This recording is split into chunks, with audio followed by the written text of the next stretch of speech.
여유로운 노후 채널을 찾아주신 구독자 여러분, 반갑습니다. 우리는 흔히 고생 끝에 낙이 온다고 말하곤 합니다. 인생의 쓴맛을 본 사람에게도 언젠가는 반드시 영광의 순간이 찾아온다는 뜻이겠지요. 제 남편 박서준도 그랬습니다. 수년간의 끊임없는 노력 끝에 그는 마침내 꿈에 그리던 목표를 달성했습니다. 바로 대기업의 영업본부장 자리와 함께 월급일 500만 원이라는 엄청난 성공을 손에 쥐게 된 것이죠. 저는 그것이 우리 가족의 행복한 나날의 시작이 될 것이라 믿었습니다. 하지만 그건 저의 엄청난 착각이었습니다.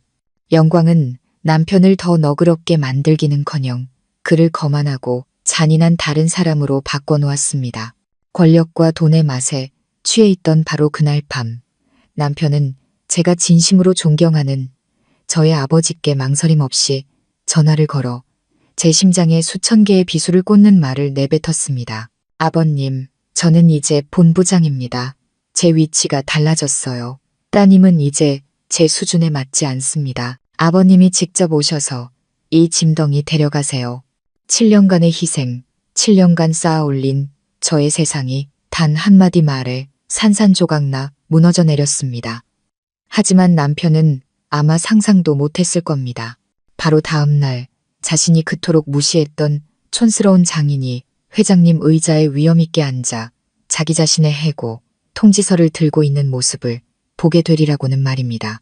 그날 오후 서울에는 갑작스러운 소나기가 쏟아졌지만 제 마음은 오히려 찬란한 햇살로 가득 차 있었습니다.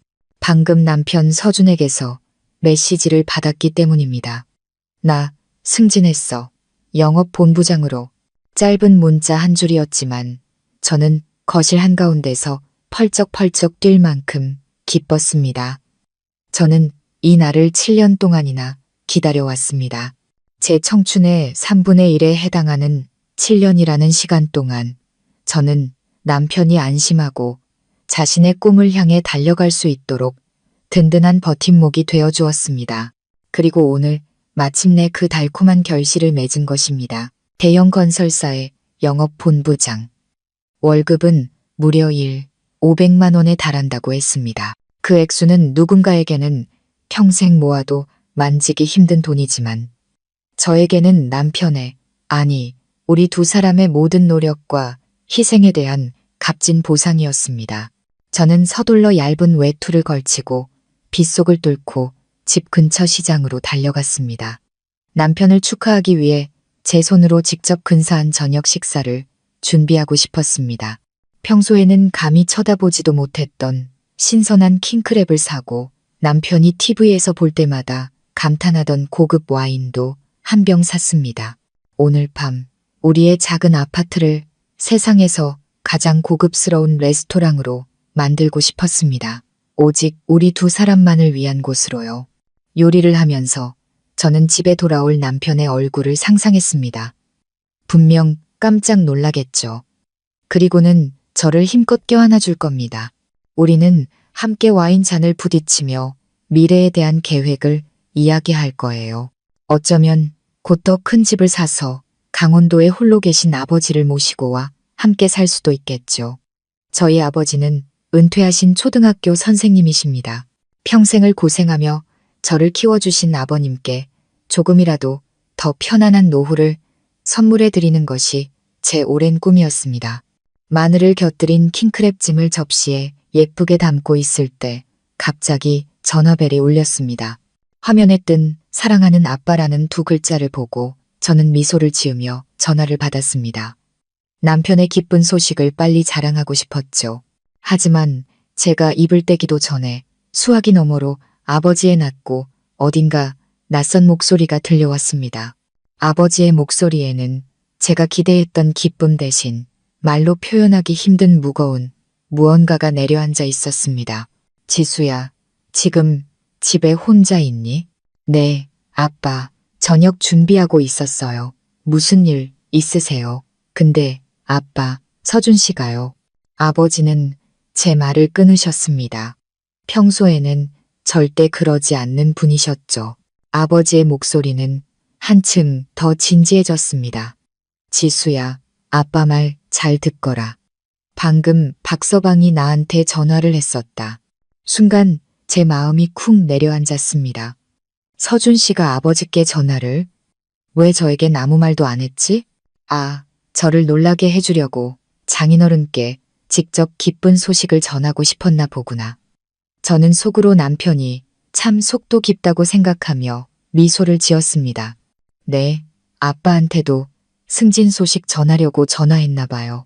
그 사람 드디어 본부장 됐어요. 수화기 너머로 긴 침묵이 흘렀습니다. 아버지의 깊은 한숨 소리만이 들려왔습니다. 그 한숨 소리는 불길한 예감처럼 제 입가의 미소를 순식간에 사라지게 만들었습니다. 지수야, 침착하게 들어야 한다. 아버지의 목소리가 떨리고 있었습니다. 평생 한 번도 들어본 적 없는 떨림이었습니다. 그놈이 전화한 건 좋은 소식을 전하려고 한 게 아니었어. 아버지는 잠시 말을 멈추셨습니다. 마치 상처를 가장 덜 줄 수 있는 단어를 찾으려는 듯이요. 하지만 그 어떤 단어도 잔인한 진실을 부드럽게 만들 수는 없었습니다. 그놈이 그러더구나. 자기는 이제 본부장이라 위치가 달라졌으니 너는 자기 수준에 더 이상 맞지 않는다고. 와서 그 짐덩이나 데려가라고 말이다. 짐덩이, 그 두 단어가 날카로운 칼날이 되어 제 귓가에 울리며 심장을 정확히 꿰뚫었습니다. 저는 그 자리에 얼어붙었고 손에 들고 있던 국자가 바닥으로 떨어져 산산조각 나며 귀를 찢는 듯한 소리를 냈습니다. 아니, 아닐 거예요. 저는 더듬거리며 말했습니다. 목이 바싹 말라붙었습니다. 아빠, 농담이시죠? 뭔가 오해가 있었을 거예요. 서준 씨는 그럴 사람이 아니에요.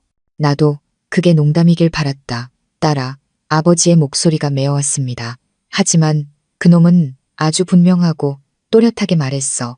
아주 차갑고 잔인한 목소리로. 내가 알던 박서방이 아니었어. 만약 내가 너를 데리러 오지 않으면 내 짐을 전부 길바닥에 내다 버리겠다고 하더구나. 휴대폰이 차가운 타일 바닥으로 떨어지며 쨍그랑 소리를 냈습니다.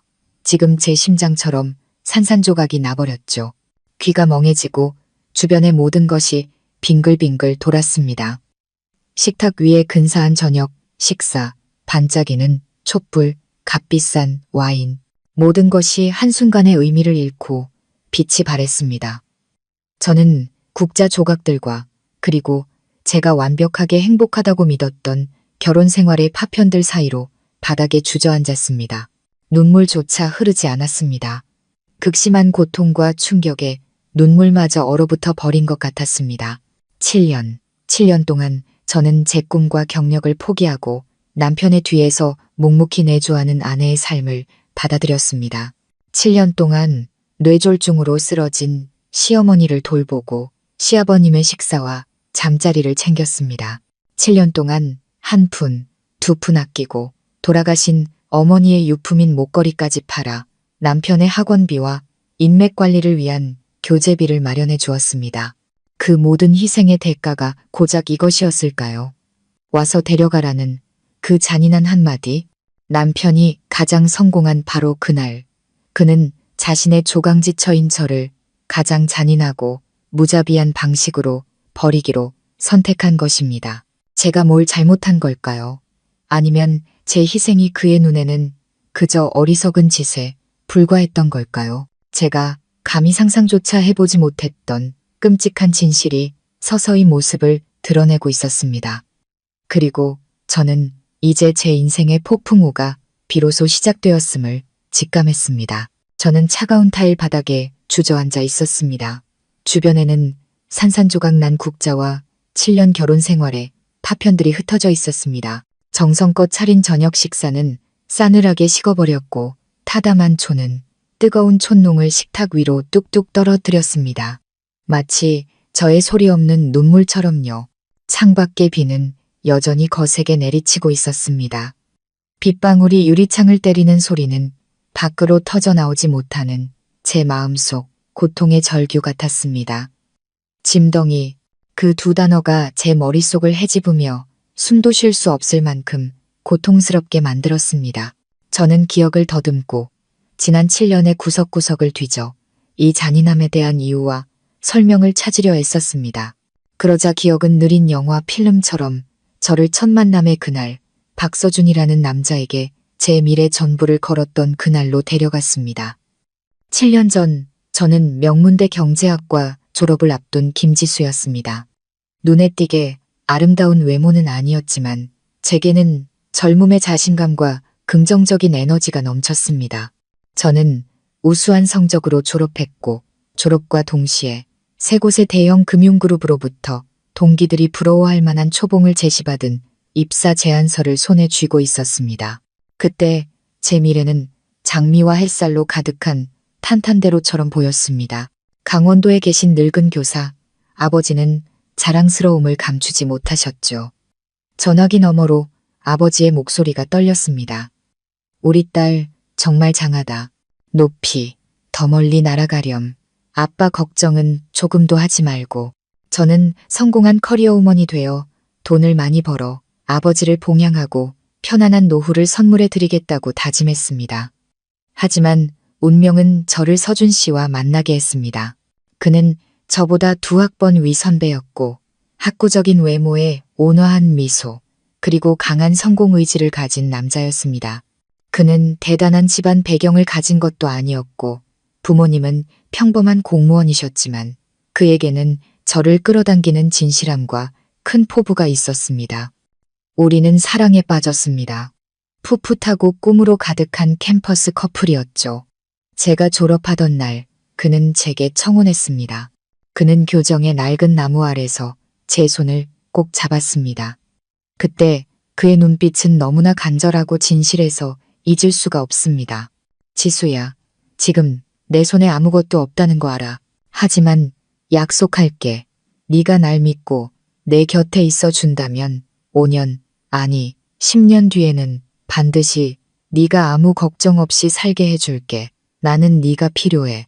내가 사회에서 마음껏 날개를 펼칠 수 있도록 든든한 버팀목이 되어줄 아내가 필요해. 그의 말은 제 마음 가장 부드러운 곳을 건드렸습니다. 저는 그를 사랑했고 그의 꿈과 포부까지도 사랑했습니다. 저는 친구들이 경악하는 가운데 세 장의 빛나는 입사 제안서를 망설임 없이 찢어버렸습니다. 저는 그를 선택했습니다. 그의 연이 더 높이 날 수 있도록 바람이 되어주는 그의 뒤에 서는 미래를 선택한 것입니다. 제 결정을 들으신 아버지는 그저 긴 한숨만 내쉬었습니다. 반대하지는 않으셨죠. 아버지는 언제나 제 선택을 존중해 주셨으니까요. 그저 조용히 당부하셨을 뿐입니다. 딸아, 결혼은 수학 문제 같지 않아서 희생한다고 해서 항상 그에 상응하는 결과가 돌아오는 건 아니란다. 하지만 네가 선택한 길이니 부디 행복하길 바란다. 저는 행복할 거라고 굳게 믿었습니다. 우리의 결혼식은 소박하지만 따뜻하게 치러졌습니다. 저는 정식으로 그의 아내가 되었고 전업주부로서의 삶을 시작했습니다. 서준 씨는 작은 건설 회사에서 박봉을 받으며 일했습니다. 저는 그가 승진하기 위해서는 자기 개발과 인맥 관리에 투자가 필요하다는 것을 알고 있었습니다. 저는 어떤 힘든 일도 마다하지 않았습니다. 집에서 할 수 있는 재봉틀 부업을 가져와 밤늦게까지 재봉틀을 돌리며 생활비를 벌었습니다. 집안의 모든 생활비는 제가 번푼 돈으로 해결하려 했었고 남편의 월급은 전부 그가 관리직 과정을 수강하고 더 좋은 옷을 사입고 사람들을 만나는 데 쓸 수 있도록 했습니다. 그러던 중 시댁에 큰 불행이 닥쳤습니다. 시어머니이신 박 여사님이 뇌졸중으로 쓰러져 몸져 눕게 되신 겁니다.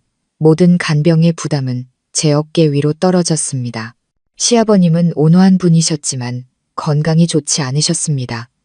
저 혼자 모든 것을 도맡아야 했습니다.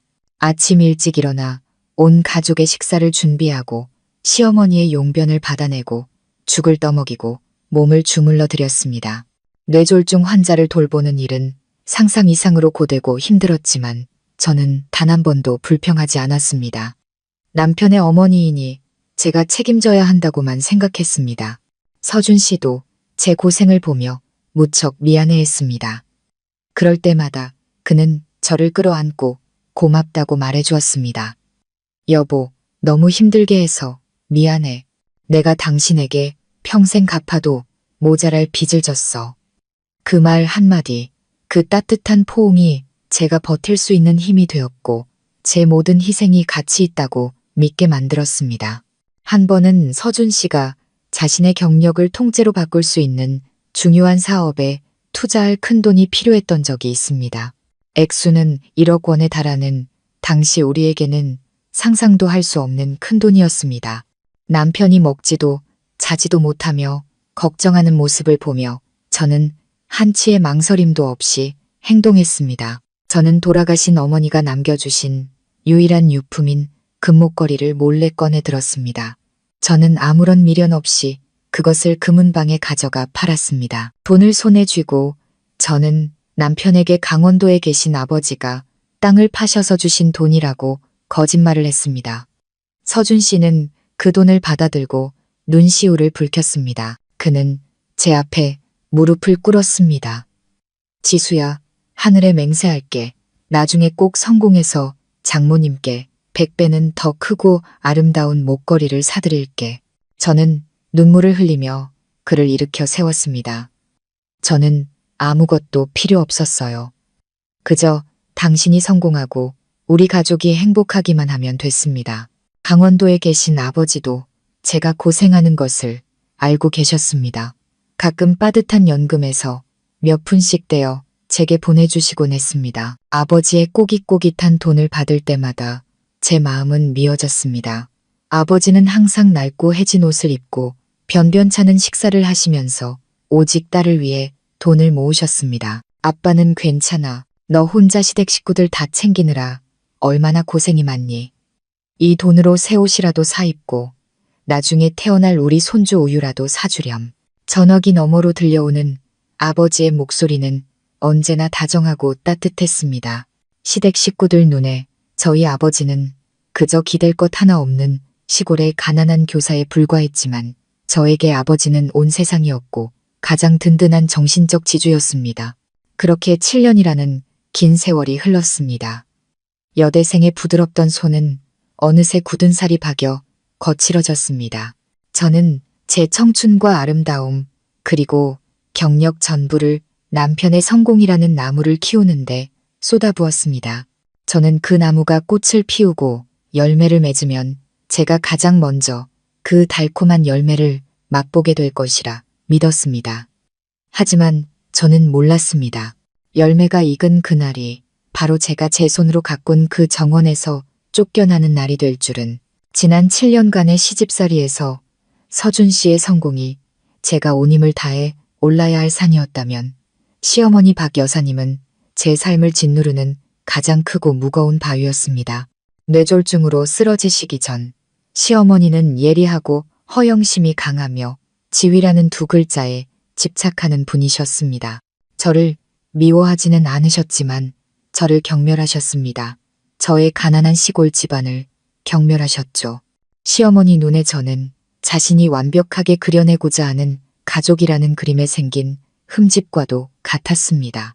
시어머니는 항상 집안 배경이 좋은 소위 있는 집딸을 며느리로 맞아 남들 앞에서 어깨를 펴고 더 나아가 아들의 성공의 발판이 되어주길 꿈꾸셨습니다. 저의 등장은 그 꿈을 완전히 산산조각 냈습니다. 결혼 초 서준 씨가 저를 끔찍이 사랑할 때 박 여사님은 불만이 있으셔도 대놓고 표현하지는 않으셨습니다. 그저 식사 자리에서 넌지시 비꼬는 말을 던지실 뿐이었죠. 어휴, 그 건설사 사장님 대 따님 말이야. 예쁘기도 한데 능력도 좋더라. 아버지가 시청의 자리도 알아봐주고 예단으로 억대 외제차까지 해줬다잖아. 역시 있는 집딸은 달라. 그럴 때마다 시어머니는 의미심장한 눈빛으로 저를 힐끗 쳐다보셨습니다. 저는 그저 고개를 숙이고 못 들은 척할 뿐이었습니다. 그때는 서준 씨가 제 편을 들어주었습니다. 어머니, 자꾸 이상한 비교 좀 하지 마세요. 전지수 씨만 사랑해요. 돈은 없어도 아내는 착하고 희생할 줄 아는 사람이에요. 저한테는 그것만으로도 충분해요. 남편의 그 말은 시어머니의 가시 돋친 말들로부터 저를 지켜주는 방패와도 같았습니다. 하지만 저는 그 방패가 저를 영원히 지켜줄 수 없다는 것을 알고 있었습니다. 시어머니의 말은 마치 낙숫물과 같았습니다. 하루하루 조금씩 스며들어 가장 단단한 바위마저 닳게 만들었죠. 시어머니는 서준 씨의 머릿속에 계급과 격차에 대한 생각을 심기 시작했습니다. 아들아, 넌 이제 옛날과 달라. 큰 회사에서 일하고 만나는 사람들도 다 잘 나가는 사람들이잖아. 자기 이미지 관리를 해야지. 어디를 가든 깔끔하고 고급스럽게 하고 다녀야 남들이 널 무시하지 않는단다. 시어머니는 서준 씨에게 말했지만 그 시선은 시장에서 산 허름한 옷을 입고 있는 저를 향해 있었습니다. 그녀는 저를 직접적으로 비난하지 않았지만 그 방식은 훨씬 더 악독했습니다. 시어머니는 서준 씨에게 값비싼 양복과 번쩍이는 구두를 사주며 한숨을 쉬었습니다. 그래, 남자는 밖에서 이렇게 하고 다녀야지. 여기에 옷 잘 입고 말 잘 통하는 아내가 옆에 서서 격을 맞춰주면 얼마나 좋을까. 시어머니는 제가 하는 그 어떤 일에도 만족하지 않으셨습니다. 제가 맛있는 저녁을 차리면 입을 삐죽거리며 말했습니다. 주방 일밖에 할 줄 모르면 집에서 일하는 아줌마나 다름없지. 제가 집을 깨끗하게 청소하면 이렇게 말했습니다. 분수에 만족하는 여자는 평생 부엌 구석에서 맴돌 뿐 발전이 없어. 제가 조금이라도 예쁘게 차려입으려고 하면 눈을 흘기셨죠. 집안에 돈도 없으면서 사치 부릴 생각만 하는구나. 남편 뒷바라지할 생각은 안 하고 마치 시어머니 눈에는 제 존재 자체가 가시와도 같았습니다. 시어머니의 경멸은 뇌졸중으로 쓰러지셨을 때 그게 달했습니다. 몸져 누워 모든 것을 제게 의지해야 했지만 그녀의 혀는 조금도 약해지지 않았습니다. 제가 죽을 떠먹여 드릴 때면 일부러 죽을 흘리고는 날카롭게 소리쳤습니다. 환자 밥 하나 제대로 못 먹이는 거냐? 역시 촌것이라 하는 집마다 어설퍼. 제가 기저귀를 갈고 뒤처리를 해드릴 때면 놀러온 동네 아주머니들에게 한숨을 쉬며 하소연했습니다. 아이고, 내 팔자야. 늙고 병드니 아무짝에도 쓸모없는 며느리 신세나 지게 됐네. 그 사장님 댁딸이었으면 벌써 전문 간병인 여러 붙여줬을 텐데 내 꼴이 이게 뭐야.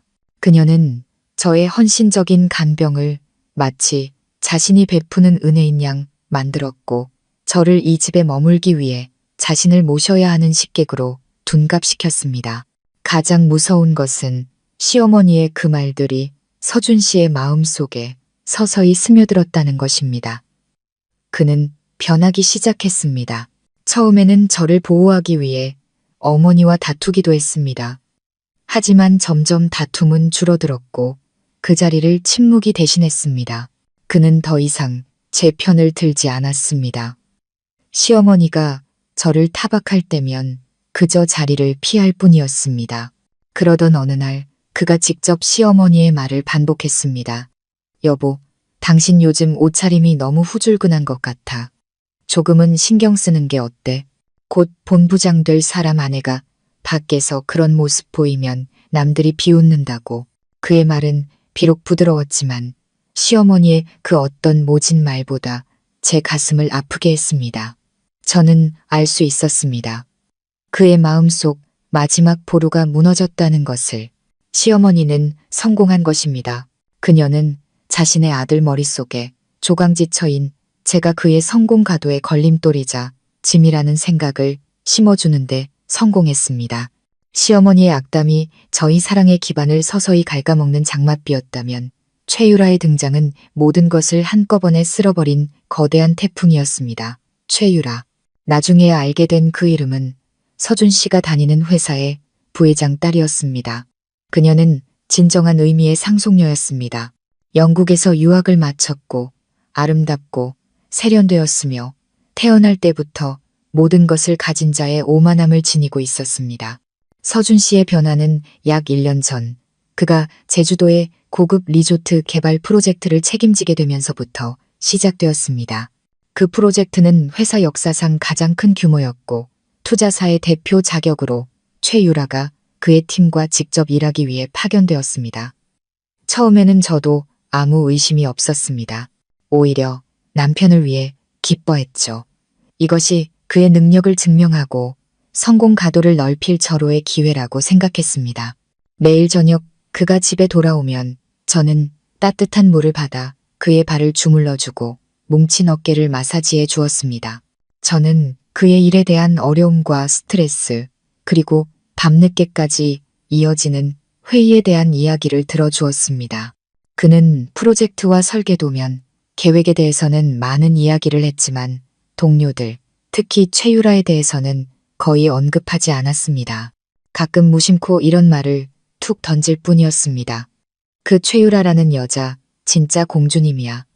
일은 하나도 모르면서 요구하는 것만 많아. 그런 불평을 들으며 저는 순진하게도 남편이 아무것도 모르는 상속녀의 일까지 떠맡아 고생한다고 생각하며 그를 더 안쓰럽게 여겼습니다. 하지만 그가 집에 돌아오는 저녁이 점점 줄어들기 시작했습니다. 가족과 함께 저녁을 먹는 대신 그는 바쁘다는 전화를 걸어오는 일이 잦아졌습니다.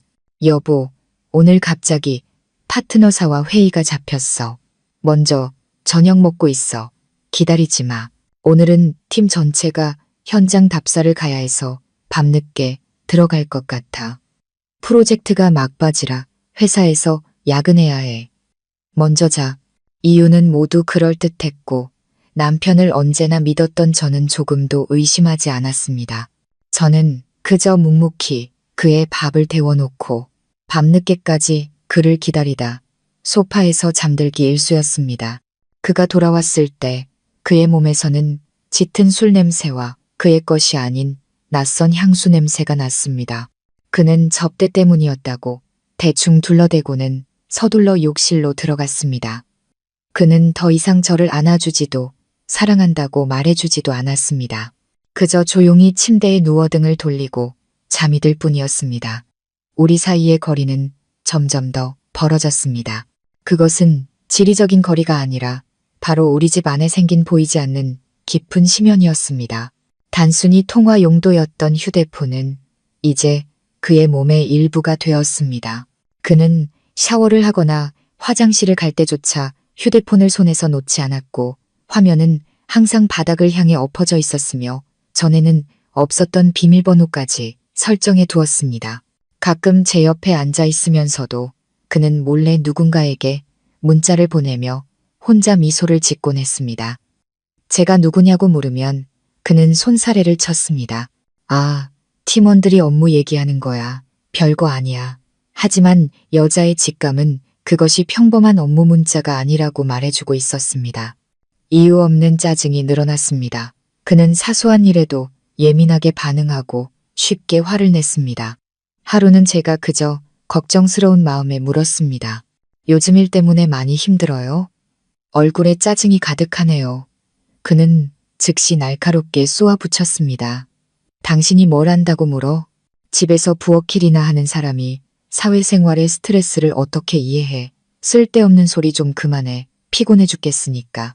그의 말 한마디 한마디가 보이지 않는 비수가 되어 제 심장에 박혔습니다. 저는 충격으로 아무 말도 할 수 없었습니다.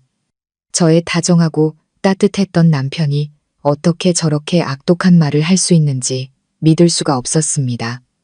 제가 뭘 잘못했나요? 저는 그저 그를 걱정했을 뿐인데 우리 결혼 생활의 균열은 점점 더 커졌지만 저는 애써 그 사실을 외면했습니다. 저는 스스로를 속이고 그의 변화를 합리화할 이유를 찾았습니다. 아마 과도한 업무 스트레스 때문에 저렇게 변했을 거라고. 내가 더 이해하고 더 인내해야 한다고 스스로를 다독였습니다.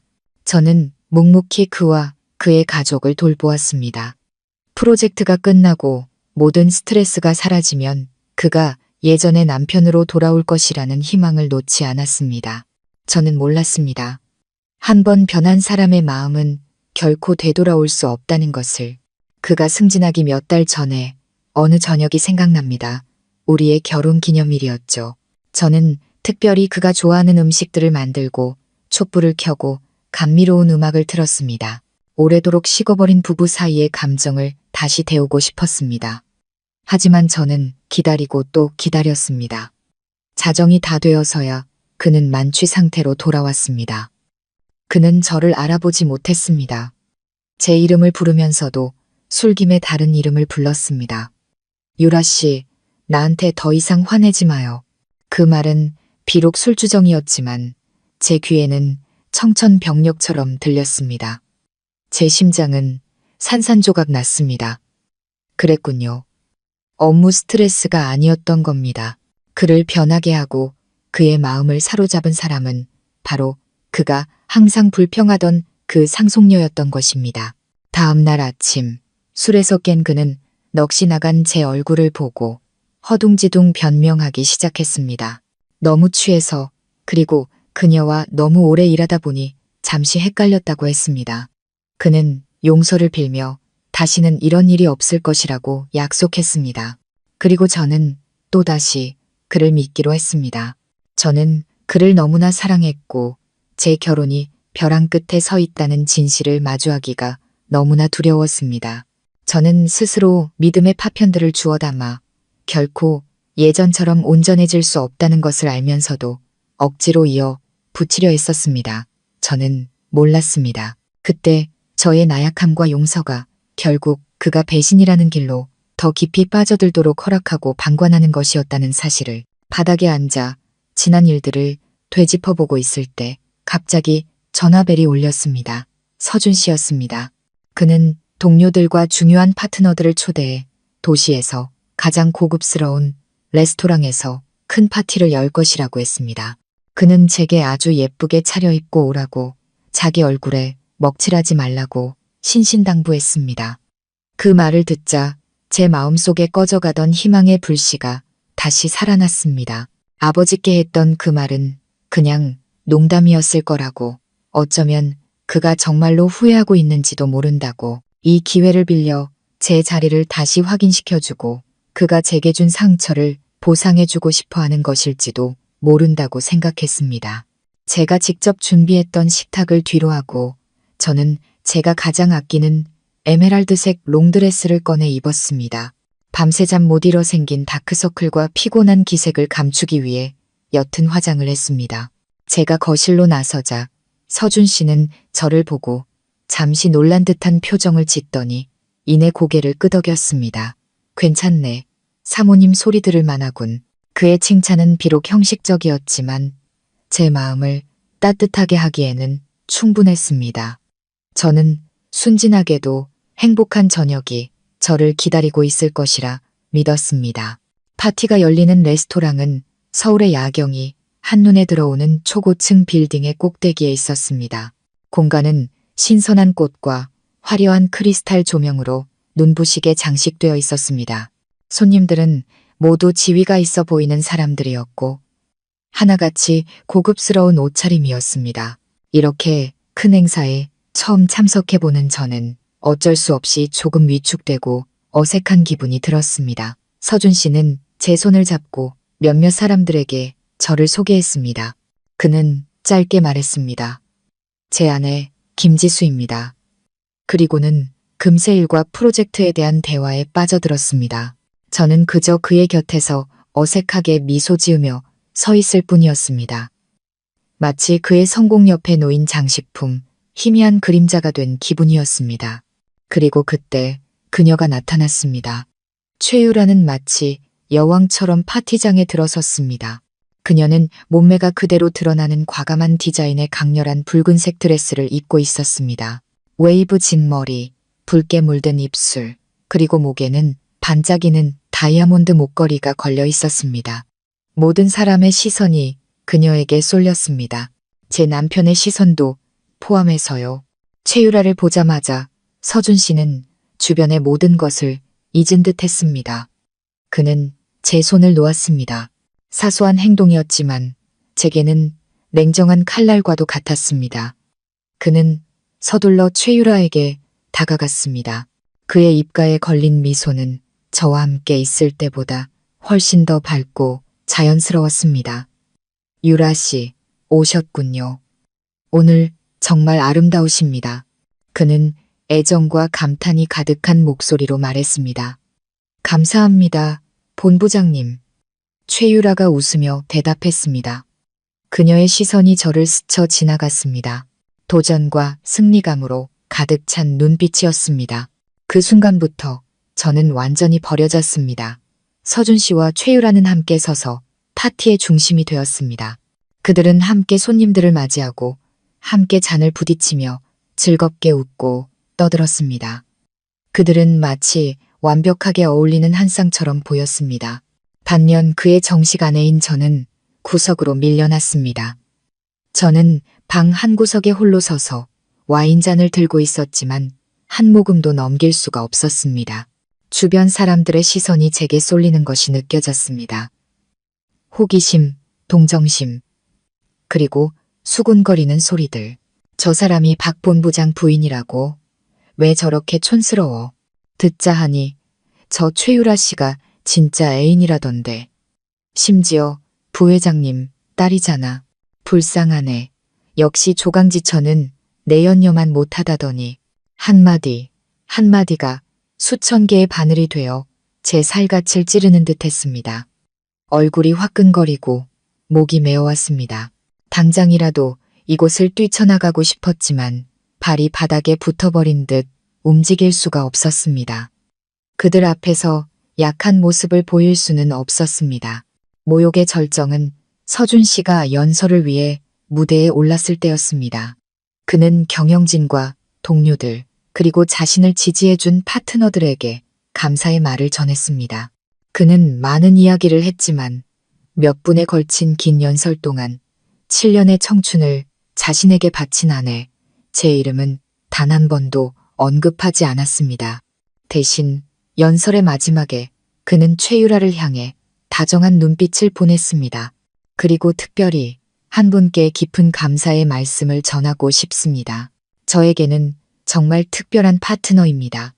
그녀의 동행과 이해, 그리고 큰 격려가 없었다면 아마 오늘의 저는 없었을 겁니다. 최유라 씨를 위해 큰 박수 부탁드립니다. 홀 전체에 올해와 같은 박수 소리가 터져 나왔습니다. 최유라는 일어나 우아하게 미소 지으며 사람들에게 고개를 숙였습니다. 그 순간 제 심장이 멎는 것 같았습니다. 특별한 파트너, 그는 모든 사람 앞에서 그들의 관계를 공표하고 저의 존재를 공개적으로 부인한 것입니다. 이 모욕감, 이 잔인함은 제가 감당할 수 있는 수준을 넘어섰습니다. 저는 더 이상 고통을 느끼지 못했습니다. 그저 무서울 정도로 텅 빈 공허함만이 남았을 뿐입니다. 저는 조용히 와인잔을 내려놓고 몸을 돌려 파티장을 빠져나왔습니다. 제 남편을 포함해 아무도 제게 신경 쓰지 않았습니다. 저는 몽유병 환자처럼 걸었습니다. 엘리베이터에 올라타 1층 버튼을 눌렀습니다. 엘리베이터 거울에 비친 제 모습을 보며 저는 더 이상 저를 알아볼 수 없었습니다. 아름다운 드레스를 입었지만 눈동자는 텅 비어버린 저 여자는 누구일까요? 그 파티는 과거의 저를 죽였습니다. 순진하고 참고 사랑을 믿었던 김지수를 죽였습니다. 그날 밤 화려한 빌딩을 걸어 나오며 저는 제 안에 또 다른 내가 태어났음을 알았습니다. 더 이상 울지 않고 다른 사람의 변화를 기대하지 않는 사람, 스스로의 힘으로 일어서서 자신의 것을 되찾을 사람. 저는 파티가 한창인 초고층 빌딩을 걸어 나왔습니다. 화려한 불빛과 제가 되어버린 과거를 등 뒤로 한 채. 차가운 서울의 밤바람이 살을 애는 듯 했지만 제 심장 속의 얼음장 같은 추위에 비할 바는 아니었습니다. 저는 목적 없이 인도를 걸었습니다. 익숙하지 않은 하이힐 때문에 발걸음마다 고통이 느껴졌지만 그 육체적 고통은 제 마음을 찢는 고통에 비하면 아무것도 아니었습니다. 서준 씨와 최유라가 함께 서 있던 모습, 그들의 미소, 그들의 눈빛, 그리고 사람들의 박수갈채, 모든 것이 공포 영화처럼 제 머릿속에서 반복되었습니다. 저는 졌습니다. 처참하게 졌습니다. 제가 부족해서가 아니라 가치 없는 사람에게 제 인생 전부를 걸었기 때문에 졌습니다. 얼마나 걸었을까요? 다리가 지쳐 더 이상 걸을 수 없게 되자 저는 한강 변의 벤치에 주저앉았습니다. 밤의 한강은 여전히 잔인할 정도로 아름답게 반짝이고 있었습니다. 저는 유유히 흐르는 강물을 바라보며 절망의 순간 저 강물에 몸을 던져 모든 것을 씻어내고 싶다는 생각을 했습니다. 고통, 모욕, 그리고 죽어버린 심장까지도요. 하지만 그때 강원도에 계신 늙은 아버지의 모습이 떠올랐습니다. 평생 분필과 칠판만 알고 살아오신 분. 빠듯한 연금을 쪼개 제게 보내주시던 분. 항상 제게 행복하게 살라고 당부하시던 분. 만약 제가 죽으면 아버지는 어떻게 사실까요? 자식을 잃은 슬픔이 평생 아버지를 괴롭힐 것입니다. 안 돼. 그렇게 이기적일 수는 없어. 나는 죽을 수 없어. 적어도 지금은 아니야. 나는 나 자신뿐만 아니라 아버지를 위해서라도 살아야 해. 저는 떨리는 손으로 가방에서 휴대폰을 꺼냈습니다. 오늘 오후에 떨어뜨려 액정이 깨져 있었지만 다행히 작동은 했습니다. 아버지의 번호를 눌렀습니다. 손이 너무 떨려서 3번 만에야 제대로 누를 수 있었습니다. 늦은 밤 전화벨 소리가 길고 구슬프게 울렸습니다. 저는 폭풍우를 맞을 준비가 되어 있었습니다. 아버지가 걱정하고 당황하고 저를 대신해 분노하실 거라고 생각했습니다. 아버지가 우시고 제 딸이 그런 끔찍한 대우를 받았다는 사실에 가슴 아파하실 거라고 생각했습니다. 하지만 아버지의 반응은 제 예상을 완전히 빗나갔습니다. 그리고 바로 그 의외의 반응이 절망의 늪에서 저를 건져 올린 구명줄이 되었습니다. 여보세요, 지수냐. 수화기 너머로 아버지의 목소리가 들려왔습니다. 조금도 잠기지 않은 이상할 정도로 차분한 목소리였습니다. 익숙한 아버지의 목소리를 듣자 억눌렀던 모든 감정이 터져나왔습니다. 저는 목 놓아 울기 시작했습니다. 저녁 내내 억지로 참아왔던 서러운 울음이었습니다. 아빠, 아빠. 저는 더 이상 아무 말도 할 수 없었습니다. 그저 눈물 속에서 아버지의 이름만 부를 뿐이었습니다. 저는 아버지가 허둥지둥 무슨 일이냐고 물으실 거라 생각했지만 아버지는 그저 조용히 듣고만 계셨습니다. 아버지는 제가 실컷 울도록 모든 고통을 쏟아내도록 내버려 두셨습니다. 아버지의 침묵은 무관심이 아니라 깊은 이해와 인내였습니다. 제 울음소리가 잦아들고 흐느낌만 남았을 때 아버지는 비로소 입을 여셨습니다. 아버지의 목소리에는 조금의 당황도 없었습니다. 오히려 거친 바다 한가운데 있는 바위처럼 단단하고 굳건했습니다. 다 울었느냐, 딸아. 저는 잠시 멍해졌습니다. 네. 다 울었냐고 물었다. 아버지가 반복해서 말씀하셨습니다. 다 울었으면 이제 그만 울어라. 눈물로는 아무것도 해결할 수 없다. 지금은 약해져 있을 때가 아니야. 저는 혼란스러웠습니다. 이분은 제가 알던 언제나 다정하게 저를 위로해 주시던 아버지가 아니었습니다. 이 목소리, 이 태도는 무서울 정도로 차분하고 권위가 있었습니다. 마치 모든 것을 예상했다는 듯이, 모든 것이 자신의 통제하에 있다는 듯이요. 아빠, 무슨 말씀이신지. 저는 더듬거리며 말했습니다. 지금은 알 필요 없다. 아버지의 목소리는 단호했습니다. 지금부터 아빠가 하는 말을 똑똑히 듣거라. 첫째, 눈물 닦고 일어나서 택시 타고 곧장 집으로 가거라. 길에서 방황하지 마라. 위험하다. 둘째, 집에 도착하면 아무 일도 없었던 것처럼 행동해라. 박서방이 무슨 말을 하든 무슨 짓을 하든 신경 쓰지 마라. 다투지도 따지지도 말고 그냥 조용히 잠이나 자거라. 셋째, 그리고 이게 가장 중요하다. 아버지가 강조하셨습니다. 내일 아침 아주 예쁘게 화장하고 네가 가진 가장 좋은 오피스룩을 입고 그놈 회사로 출근하거라. 그리고 그놈 사무실에 앉아 있어. 저는 아버지의 기이한 지시에 완전히 충격을 받았습니다. 서준 씨 회사에 가라고? 그의 사무실에 앉아 있으라고? 대체 왜? 하지만 왜요? 제가 거길 왜 가요?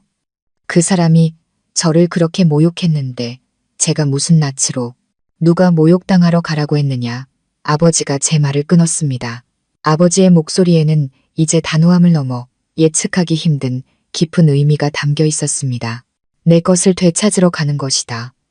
지수야, 아빠를 믿어라. 이번 한 번만, 내일 너는 네가 본 그 어떤 연극보다도 더 재미있는 연극을 보게 될 것이다. 모든 건 아빠가 알아서 하마. 그렇게 말씀하시고 아버지는 제가 더 물어볼 틈도 없이 전화를 끊으셨습니다. 저는 벤치에 앉아 여전히 휴대폰을 손에 쥔 채 멍하니 있었습니다. 아버지의 당부가 귓가에 맴돌았습니다. 제 마음속에 혼란과 고통은 점차 완전히 다른 감정으로 바뀌어갔습니다. 호기심과 설명할 수 없는 믿음, 저의 가난한 교사 아버지가 어째서 저렇게 차분하실 수 있을까? 어째서 저렇게 이상하지만 힘있는 명령을 내리실 수 있을까? 모든 건 아빠가 알아서 하마. 그 말은 평범한 위로가 아니었습니다. 그것은 마치 세상을 바꿀 힘을 가진 자의 약속이자 확신과도 같았습니다. 저는 새벽 1시가 다 되어서야 아파트로 돌아왔습니다. 고급 아파트 단지는 깊은 정적에 잠겨 있었습니다. 저는 소리를 내지 않으려 조심스럽게 문을 열었습니다. 집은 칠흑같이 어둡고 차가웠습니다. 오후에 제가 준비했던 근사한 저녁 식사가 여전히 식탁 위에 그대로 놓여 있었습니다. 하지만 지금은 그 모습이 처량하고 우스꽝스러워 보였습니다. 장미는 시들기 시작했고 촛불은 꺼져 검은 촛농 자국만 남았습니다. 모든 것이 이 결혼의 종말을 증명하는 듯 했습니다. 저는 불을 켜지 않고 어둠 속에서 침실로 향했습니다. 방문이 살짝 열려 있었고 침대에 앉아있는 서준 씨의 모습이 보였습니다. 휴대폰 불빛이 그의 얼굴을 차가운 푸른빛으로 비추고 있었습니다. 그는 자지 않고 아마도 저를 기다리고 있었던 것 같습니다. 제 발소리를 듣고 그가 고개를 들었습니다.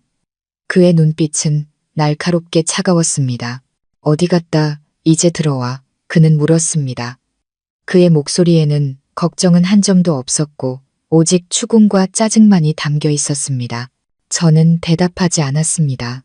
아버지의 당부를 기억하며 저는 그저 조용히 옷장으로 다가가 잠옷을 꺼내 욕실로 향했습니다. 제 침묵이 그를 화나게 한 모양입니다. 그가 벌떡 일어나 제 앞을 가로막았습니다. 귀먹었어. 내가 묻고 있잖아. 그가 으르렁거렸습니다. 저는 고개를 들어 그의 눈을 똑바로 쳐다보았습니다. 희미한 불빛 속에서 저는 완전히 낯선 사람을 보았습니다. 더 이상 온화한 미소도 따뜻한 눈빛도 없었습니다. 오직 거만함과 경멸, 그리고 소름 끼치는 잔인함만이 남아있을 뿐이었습니다. 내가 어디 갔었는지 알고 싶어요. 제가 되물었습니다. 제 목소리는 저 자신도 놀랄 만큼 차분했습니다. 오늘 밤 있었던 일에 대해 생각하러 산책 좀 했어요. 그리고 당신에게 설명이 필요할 것 같네요. 서준 씨는 비웃었습니다. 경멸이 가득한 비웃음이었습니다. 설명. 무슨 설명이 필요한데? 모든 게 명확하지 않나? 당신 자신부터 좀 돌아보지. 그래, 김지수. 그가 제게 한 걸음 다가와 머리부터 발끝까지 저를 훑어보았습니다. 당신 꼴을 좀 봐. 7년 동안 당신은 스스로를 뭘로 만들었지. 머리부터 발끝까지 기름 냄새나 풍기는 전형적인 아줌마. 당신 같은 여자가 이제 영업본부장이 된 내 옆에 설 자격이 있다고 생각해? 그의 말 한마디, 한마디가 거대한 망치가 되어 제 가슴을 내리쳤습니다. 저는 마음의 준비를 했다고 더 이상 어떤 말도 저를 아프게 할 수 없을 거라고 생각했습니다. 하지만 저는 틀렸습니다. 제가 그토록 사랑했던 남편의 입에서 직접 그 잔인한 평가를 듣자 제 심장은 여전히 쥐어짜는 듯 아팠습니다. 그럼 내 모든 희생이 당신 눈에는 그저 촌스럽고 자격 미달이었던 건가요? 제 목소리가 떨렸습니다. 희생. 그가 다시 웃었습니다. 이번에는 더 잔인한 웃음이었습니다. 그 단어 좀 그만 쓰지. 웃기지도 않아. 그건 당신 선택이었지. 누가 강요한 거 아니잖아. 당신은 집에서 아줌마로 사는 걸 선택했고 나는 성공하는 길을 선택했어. 우리 두 사람의 길은 이제 더 이상 같지 않아. 김지수, 현실을 직시하자고. 나와 당신의 수준은 이제 너무나 달라졌어. 나는 큰 행사에 함께 나설 수 있는 여자, 내 경력에 도움이 될 수 있는 여자가 필요해. 부엌 구석에만 처박혀 있는 아내가 아니라 최유라 씨처럼요. 저도 모르게 그 이름이 튀어나왔습니다. 서준 씨는 부정하지 않았습니다. 그는 태연하게 고개를 끄덕였습니다. 맞아. 유라 씨는 날 이해해. 그녀는 당신이 절대 줄 수 없는 것들을 내게 줄 수 있어. 그녀야말로 이제 내 세상에 속한 여자야. 그의 뻔뻔함은 제 상상을 초월했습니다. 그는 바람을 피운 것뿐만 아니라 그것을 공개적으로 인정하며 당연한 일로 여기고 있었습니다. 이 남자에 대한 제 사랑, 마지막 남은 일말의 정까지도 완전히 사라졌습니다. 오직 혐오와 경멸만이 남았을 뿐입니다. 저는 더 이상 아무 말도 하지 않았습니다. 저는 그를 비켜 욕실로 들어가 문을 잠갔습니다. 저는 목구멍에서 터져 나오려는 울음을 감추기 위해 수도꼭지를 세게 틀었습니다. 차가운 물줄기를 온몸으로 맞으며 그가 제게 던진 더러운 말들과 모욕을 씻어내려 했었습니다. 그날 밤은 7년 결혼 생활 중 가장 길고 추운 밤이었습니다. 저는 침대에서 자지 않았습니다. 얇은 이불을 바닥에 깔고 방 한구석에서 몸을 웅크리고 누웠습니다. 그도 아무 말 없이 침대에 올라가 잠이 들었습니다. 마치 이 방에 제 존재가 아무 의미도 없다는 듯이요. 저는 눈을 뜬 채 어두운 천장을 바라보았습니다. 더 이상 울지 않았습니다. 고통은 차가운 분노로 변해 있었습니다. 아버지의 당부를 떠올렸습니다. 내일 나는 회사에 갈 것이다. 아버지가 무엇을 준비하셨는지는 모르지만 그날이 심판의 날이 될 것임을 직감했습니다. 오늘 밤이 제가 그의 아내로서 이 지붕 아래에서 보내는 마지막 밤이 될 것입니다. 그리고 내일이 그가 그 본부장이라는 자리에서 거만하게 서 있을 수 있는 마지막 날이 될 것입니다. 마침내 길고 어두운 밤이 지나고 새로운 날의 새벽이 밝아왔습니다. 하지만 오늘 아침의 햇살은 제게 따스함 대신 곧 시작될 전투를 예고하는 신호탄처럼 느껴졌습니다. 저는 서준 씨가 아직 깊이 잠들어 있을 이른 시간에 눈을 떴습니다.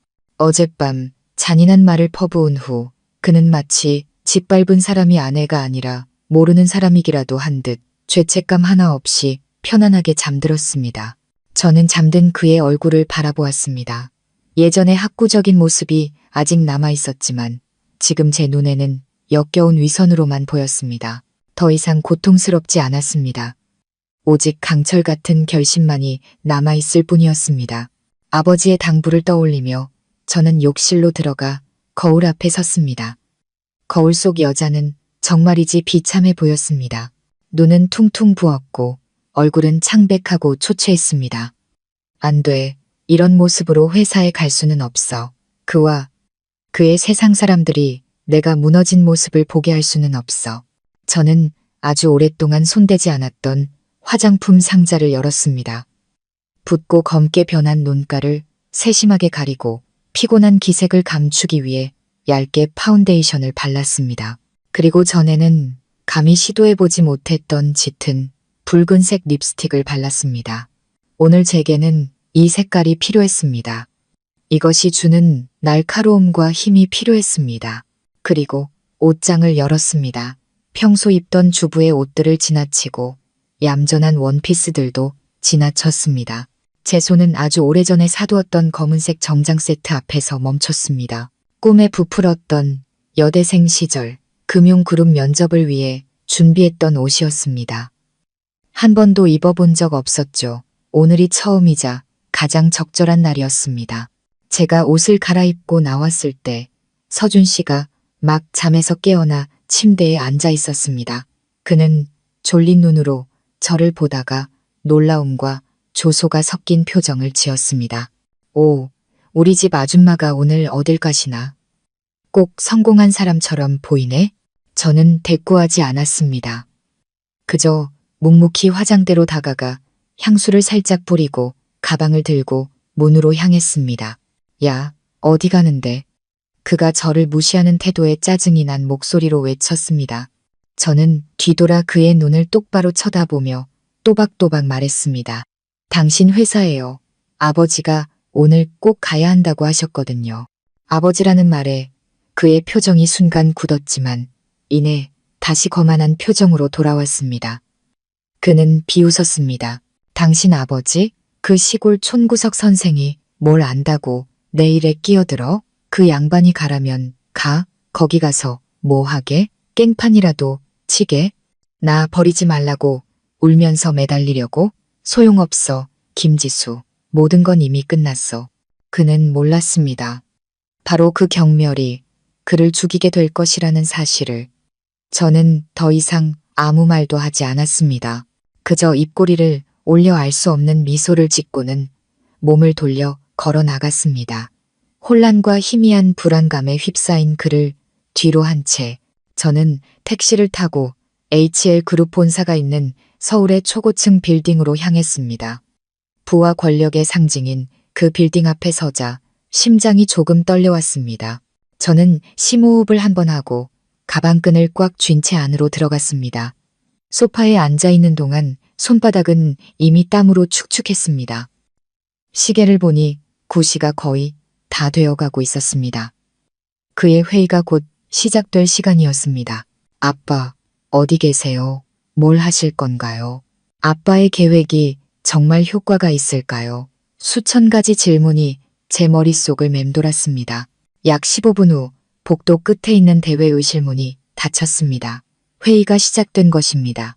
새로운 역할에 취한 서준 씨는 분명 의기양양하게 자신의 계획과 포부를 떠벌리고 있겠죠. 그는 자신의 발밑에 깊은 나락이 파여 있다는 사실도 모른 채 명예의 정점에 서 있었습니다. 저는 계속 기다렸습니다. 시간은 숨막히게 느리게 흘러갔습니다. 10분, 20분, 그리고 30분이 지나도 아무 일도 일어나지 않았습니다. 저는 불안해지기 시작했습니다.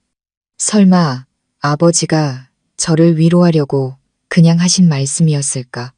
내가 너무 맹목적으로 믿었던 걸까? 제가 가장 혼란스러워하던 바로 그 순간 제 앞에 사무실 문이 열렸습니다. 유니폼을 입은 젊은 비서가 들어와 제게 정중하게 고개를 숙였습니다. 안녕하세요. 김지수님이시죠? 제가 고개를 끄덕였습니다. 회장님께서 1번 회의실에서 열리는 회의에 참석해달라고 하십니다. 회장님, 제 심장이 멎는 것 같았습니다. 저는 떨리는 몸으로 일어나 비서를 따라갔습니다. 회의실에 가까워질수록 서준 씨의 목소리가 들려왔습니다. 여전히 자신감 넘치고 권위적인 그 목소리였습니다. 비서가 문을 가볍게 두드리고 열었습니다. 회의실 안에 모든 시선이 제게 쏠렸습니다. 테이블 상석에 서 있던 서준 씨는 저를 보고 그 자리에서 얼어붙더니 이내 분노로 얼굴이 어두워졌습니다. 그가 소리치려던 순간 비서가 한 발 빨랐습니다. 임원 여러분들께 알립니다. 그녀가 맑은 목소리로 말했습니다. 잠시 후 회장님께서 회의에 직접 참석하실 예정입니다. 회의실이 술렁거렸습니다. HL그룹의 회장은 매우 비밀스러운 인물이었습니다. 그는 대중 앞에 거의 모습을 드러내지 않았고 모든 경영은 주로 임원진이 맡아왔습니다. 그가 영업팀의 정기회의에 갑자기 참석하는 것은 전례 없는 일이었습니다. 서준 씨도 얼굴이 하얗게 질렸습니다. 그는 더듬거렸습니다. 회장님께서요? 어째서 여기에? 아무도 대답할 틈도 없이 회의실 문이 다시 한번 열렸습니다. 이번에는 비서가 아니었습니다. 검은 정장을 입은 거구의 경호원 2명이 먼저 들어와 문양 쪽에 엄숙하게 섰습니다. 그리고 익숙한 그림자가 천천히 안으로 들어섰습니다. 회의실 전체가 숨을 죽였습니다. 서준 씨는 그 자리에 못 박힌 듯 서서 눈은 크게 뜨고 입은 벌린 채 자신이 보고 있는 것을 믿을 수 없다는 표정이었습니다. 저 역시 마음의 준비를 했음에도 불구하고 충격을 금할 수 없었습니다. 방금 위험 있는 풍채와 제왕과 같은 기품으로 들어선 그 남자는 다름 아닌 저의 아버지였습니다. 아버지는 은퇴한 교사의 소박한 옷차림이 아닌 완벽하게 재단된 명품 정장을 입고 계셨습니다. 평소의 온화한 얼굴은 이제 날카롭게 변해 있었고 그 눈빛은 아무도 보지 않은 채 곧장 테이블 상석에 있는 주재자 의자로 향했습니다. 가장 높고 가장 권위 있는 그 의자에 아버지는 천천히 앉으셨습니다. 회의실을 무거운 침묵이 감쌌습니다. 벽에 걸린 시계의 초침 소리가 들릴 정도로 무겁고 짙은 침묵이었습니다. 서울 경제계를 주름잡는 부장, 이사들이 모두 숨을 죽이고 고개를 숙였습니다. 그들은 감히 주재자 의자에 앉은 남자를 똑바로 쳐다보지 못했습니다. 오직 서준 씨만이 동상처럼 굳어서 있었습니다. 그의 얼굴은 하얗게 질렸다가 파랗게 변했고 입술은 움직였지만 아무 말도 나오지 않았습니다. 그는 저의 아버지를 뚫어져라 쳐다보다가 다시 저를 쳐다보았습니다. 그의 눈에는 공포와 경악 그리고 광기 어린 불신이 가득했습니다. 아버지, 남 회장님은 자리에 앉으신 후에야 천천히 고개를 드셨습니다. 아버지의 눈빛은 더 이상 딸을 바라보는 따뜻함이 아니라 칼날처럼 날카롭고 얼음처럼 차가웠습니다. 그 눈빛이 회의실을 한 바퀴 훑고 서준 씨에게 멈췄습니다. 새로운 영업본부장. 아버지가 입을 여셨습니다. 그의 낮고 힘있는 목소리가 회의실 전체에 울려 퍼졌습니다. 미래 계획에 대해 아주 열정적인 발표를 했다고 들었는데, 하지만 자네는 사업의 가장 기본적인 것을 잊은 것 같군. 서준 씨는 악몽에서 깨어난 사람처럼 화들짝 놀랐습니다. 그는 더듬거리며 떨리는 목소리로 간신히 말했습니다. 회장님, 아버님은? 내가 누구인지는 중요하지 않아. 아버지가 말을 끊었습니다. 중요한 것은 자네가 영업팀의 수장으로서 이 그룹을 위해 무엇을 했느냐는 것이지. 아버지가 비서에게 눈짓했습니다. 젊은 비서는 즉시 프로젝터에 일련의 자료들을 띄웠습니다. 제주도 고급 리조트 프로젝트.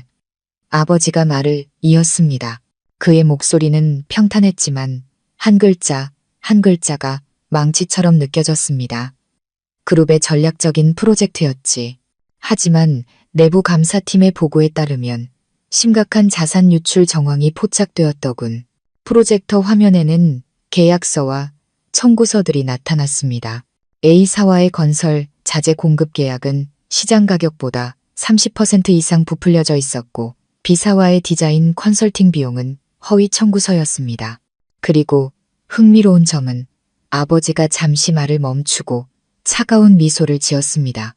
이 두 유령 회사의 대표가 모두 최 부회장의 딸인 최유라 씨, 즉 이번 프로젝트의 우리 파트너와 아주 가까운 친척 관계라는 사실이지. 서준 씨의 얼굴에서는 핏기가 완전히 사라졌습니다. 그는 비틀거리며 의자 팔걸이를 잡고서야 겨우 서 있을 수 있었습니다. 식은땀이 그의 이마를 적셨습니다.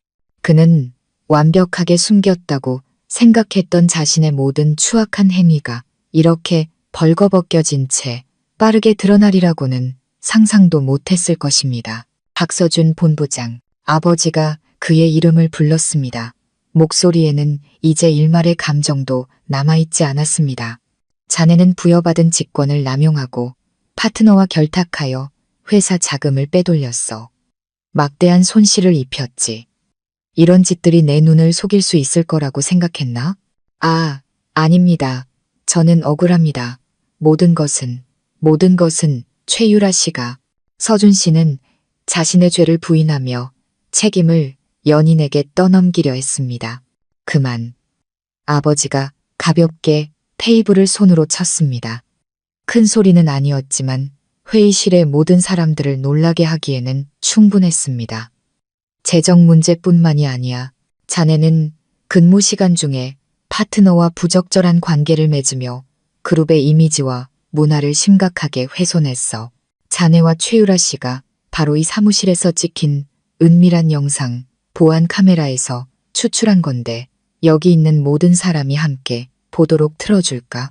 그 말은 최후의 일격이었습니다. 서준 씨는 완전히 무너졌습니다. 그는 다리에 힘이 풀려 그 자리에 주저앉았습니다. 화려한 미래, 지위와 권력에 대한 꿈. 모든 것이 단 몇 분 만에 연기처럼 사라졌습니다. 아버지는 그를 더 이상 쳐다보지도 않았습니다. 아버지는 회의실의 모든 사람들을 향해 단호하고 엄숙한 목소리로 말했습니다. 이 시간부로 박서준은 영업본부장 직위를 포함한 HL그룹 내 모든 직위에서 공식적으로 해고된다. 그의 모든 위법 행위는 법률기관에 넘겨 규정에 따라 처리할 것이다. 그리고 아버지는 저를 돌아보셨습니다. 이번에는 아버지의 눈빛이 부드러워졌지만 여전히 진지함이 담겨 있었습니다. 그리고 너, 지수.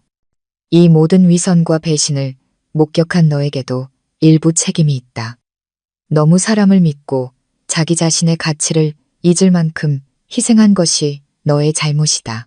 아버지는 자리에서 일어나 제 곁으로 오셨습니다. 아버지는 제 어깨에 손을 얹으셨습니다. 공식적인 자리에서는 한 번도 하신 적 없는 행동이었습니다. 하지만 사람은 누구나 실수를 하는 법이다. 중요한 것은 넘어진 바로 그 자리에서 다시 일어서는 것이지. 아버지는 다시 회의실 전체를 바라보셨습니다. 아버지의 목소리가 다시 한번 분명하고 놀랍게 울려 퍼졌습니다. 오늘부로 HL 그룹의 새로운 부회장이 취임함을 알린다. 나와 함께 그룹을 이끌고 새로운 차원으로 발전시킬 사람이다. 그리고 그 사람은 바로 내 딸 김지수다. 회의실은 다시 한번 침묵에 잠겼습니다.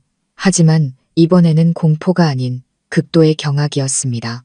회장님의 딸, 새로운 부회장, 저 역시 못지않게 놀랐습니다. 저는 아버지를 바라보며 제가 들은 말을 믿을 수가 없었습니다. 바닥에 주저앉아 있던 서준 씨도 고개를 들어 저를 쳐다보았습니다. 그의 눈에는 이제 공포가 아니라 극한의 절망이 담겨 있었습니다. 그는 단지 경력만 잃은 것이 아니었습니다. 그는 자신이 방금 잔인하게 버리고 짐덩이라고 불렀던 아내가 바로 자신이 평생 꿈도 꾸지 못할 거대한 제국의 공주이자 상속녀였다는 사실을 깨달은 것입니다. 야만과 오만으로 가득 찬 그에게 이 진실은 수천 번 칼에 찔리는 것보다 더 고통스러웠을 것입니다. 연극은 가장 화려하고도 씁쓸한 방식으로 막을 내렸습니다. 아버지의 선언 이후에도 회의실은 죽음과 같은 침묵에 잠겨 있었습니다. 부회장이라는 직함과 회장딸이라는 제 신분은 그곳에 있던 모든 사람들의 예상을 완전히 파괴하는 두 개의 원자폭탄과도 같았습니다. 모든 시선이 이제 제게 쏠렸습니다. 하지만 더 이상 제가 처음 들어왔을 때의 호기심이나 동정이 아니었습니다. 경악과 존경, 그리고 약간의 두려움이 섞인 눈빛이었습니다. 저는 아버지의 계획에 여전히 얼떨떨해하며 운명의 급격한 변화를 완전히 받아들이지 못하고 있을 때 아버지가 제 손을 꼭 잡아주셨습니다. 아주 단단하고 따뜻한 손길이었습니다. 가자, 딸아. 이제 네가 있어야 할 자리로 갈 시간이다. 아버지는 자랑스러운 목소리로 말씀하셨습니다. 아버지는 더 이상 아무에게도 말을 걸지 않으셨습니다. 그대로 저를 이끌고 회의실을 빠져나오셨습니다. 뒤에는 진실의 혼돈과 산산조각 난 한 남자의 경력을 남겨둔 채 회의실 문이 닫히고 서준 씨가 방금까지 손에 쥐었던 권력의 세계와 단절되는 순간 등 뒤에서 절규에 가까운 비명이 터져 나왔습니다. 지수 씨, 잠깐만요. 지수 씨, 서준 씨의 목소리였습니다. 그의 목소리에는 더 이상 거만함이나 추궁이 없었습니다. 오직 극도의 공포와 절망만이 남아 있었습니다. 저는 반사적으로 멈추려 했지만 아버지가 제 손을 더 꽉 잡으셨습니다. 그냥 가거라, 딸아. 뒤돌아보지 마라. 아버지는 차갑게 말씀하셨습니다. 하지만 서준 씨는 불을 향해 뛰어드는 불나방처럼 회의실 밖으로 뛰쳐나왔습니다. 그는 더 이상 본부장으로서의 체면을 조금도 차리지 못했습니다. 아침에 빗어 넘겼던 머리는 헝클어져 있었고 명품 정장은 구겨져 있었습니다. 그는 우리 앞으로 달려와 복도에 있던 모든 직원들이 경악하는 가운데 제가 평생 상상도 못했던 행동을 했습니다. 그는 무릎을 꿇었습니다. 번쩍이는 대리석 바닥에 그대로 무릎을 꿇고 제 다리를 끌어안고 거기에 머리를 파묻고 목 놓아 울기 시작했습니다. 지수 씨, 여보, 내가 잘못했어. 내가 정말 잘못했어. 제발 날 용서해줘. 제발 아버지께, 회장님께 한 번만 말해줘. 나 이 일자리 잃으면 안 돼. 나 여기까지 오느라 정말 힘들었단 말이야. 그의 눈물과 콧물이 뒤범벅이 되어 제 치마를 적셨습니다. 이 모습, 이 남자는 어째서 이렇게 비참하고 경멸스러울까요? 바로 어젯밤만 해도 그는 고개를 빳빳이 들고 제가 자격이 없다고 짐덩이라고 비난했습니다. 바로 오늘 아침만 해도 그는 제 아버지를 촌구석 선생이라고 비웃었습니다. 그런데 지금 그는 제 발 아래 무릎을 꿇고 동정을 구걸하며 울고 있었습니다. 상황은 믿을 수 없을 만큼 극적으로 역전되었습니다. 버린 자가 이제 구걸하는 자가 된 것입니다. 저는 가만히 서서 한때 제 남편이었던 남자의 정수리를 내려다보았습니다. 제 마음은 조금도 흔들리지 않았습니다. 동정심도 연민도 없었습니다. 오직 역겨움만이 치밀어 오를 뿐이었습니다. 그는 후회해서 오는 것이 아니었습니다. 자신의 잘못을 깨달았기 때문에 오는 것이 아니었습니다. 그는 자신이 황금알을 낳는 거위를, 아니 통째로 금광을 놓쳤다는 사실에 대한 아쉬움과 두려움 때문에 울고 있었습니다. 일어나요. 제가 입을 열었습니다. 목소리는 얼음처럼 차가웠고 아무런 감정도 담겨 있지 않았습니다. 회사 바닥 더럽히지 말고요. 서준 씨가 고개를 들었습니다. 그의 얼굴은 눈물로 범벅이 되어 비참해 보였습니다. 여보, 무슨 말이야? 나한테 이럴 순 없어. 우린 7년이나 정을 나눈 사이잖아. 잊었어? 우리가 함께 힘들었던 시절을 이겨냈던 거 다 잊었냐고. 정, 그가 감히 그 단어를 입에 올릴 자격이 있을까요? 정이라. 저는 씁쓸하고 경멸적인 미소를 지었습니다. 당신이 우리 아버지께 전화해서 짐덩이 데려가라고 말했던 날, 당신의 정은 어디에 있었죠? 당신이 나를 모욕하며 내 수준이 당신과 맞지 않는다고 말했던 그 밤, 당신의 정은 어디에 있었죠? 그리고 당신이 내연녀와 짜고 회사 돈을 빼돌리며 나를 속였을 때 당신의 정은 어디에 있었습니까? 박서준 씨. 제 질문 하나하나가 그의 위선을 꿰뚫는 칼날이 되었습니다. 그는 할 말을 잃고 더듬거릴 뿐이었습니다. 나는 그때 귀신에 씌었었나 봐. 일부러 그런 게 아니야. 그냥 최유라한테 속은 거야. 난 진심으로 당신을 사랑해, 지수야. 그만. 이번에는 아버지가 말씀하셨습니다. 아버지는 지금까지 조용히 지켜보고 계셨지만 인내심이 한계에 다다른 듯 했습니다. 아버지는 서준 씨를 소름 끼치게 차가운 눈빛으로 내려다보셨습니다. 자네는 내 딸의 이름을 부를 자격이 없어. 자네의 사랑은 직위와 돈으로 바꿀 수 있을 만큼 싸구려였지. 자네가 스스로 가장 소중한 것을 내던졌으니 이제 와서 다시 주워 담을 생각은 하지 마라. 아버지는 달려온 보안팀장을 향해 말씀하셨습니다. 보안팀장, 이전 본부장을 건물 밖으로 끌어내시오. 오늘부로 이자는 이 건물에 한 발짝도 들여놓을 수 없소. 계속 소란을 피우면 경찰에 신고해서 처리하도록. 네, 회장님. 거구의 보안 요원 2명이 즉시 다가와 서준 씨의 양팔을 붙잡아 일으켜 세웠습니다. 안 돼, 이거나, 지수 씨, 나한테 이럴 순 없어. 당신은 내 아내잖아. 아내. 그는 미친 짐승처럼 울부짖으며 발버둥 쳤지만 모든 것은 소용없었습니다. 그는 엘리베이터 쪽으로 질질 끌려갔습니다. 그가 마지막으로 저를 본 눈빛에는 원망과 절망이 가득했습니다. 저는 그의 뒷모습을 보며 마음속에 아무런 파동도 느끼지 못했습니다. 통쾌하지도 슬프지도 않았습니다. 그 남자에 대한 제 모든 감정은 어젯밤에 이미 죽어버렸습니다. 저는 그저 엄청난 해방감을 느낄 뿐이었습니다. 7년 동안 저를 짓눌렀던 무거운 짐을 마침내 내려놓은 기분이었습니다. 저는 아버지를 돌아보며 가볍게 고개를 끄덕였습니다. 아버지도 저를 바라보셨습니다. 아버지의 눈빛은 더 이상 엄격하지 않았습니다. 다시 다정하고 너그러운 아버지의 눈으로 돌아와 있었습니다. 아버지는 제 어깨를 가볍게 두드리셨습니다. 모든 건 끝났다. 딸아, 이제부터 새로운 인생을 살아라. 네, 새로운 인생. 더 이상 가치 없는 누군가를 위해 희생할 필요가 없는 인생. 제가 스스로 주인이 되는 인생. 저는 아버지와 함께 직원들의 경외와 호기심 어린 시선을 받으며 긴 복도를 걸어갔습니다. 부회장으로서 앞으로의 길이 쉽지는 않겠지만 저는 더 이상 두렵지 않았습니다. 저는 더 이상 혼자가 아니었고 아버지와 함께였으며 무엇보다도 저는 저 자신을 되찾았으니까요. 복도에서 벌어진 서준 씨의 비참한 연극이 파란만장했던 하루의 끝이라고 생각했지만 저는 틀렸습니다.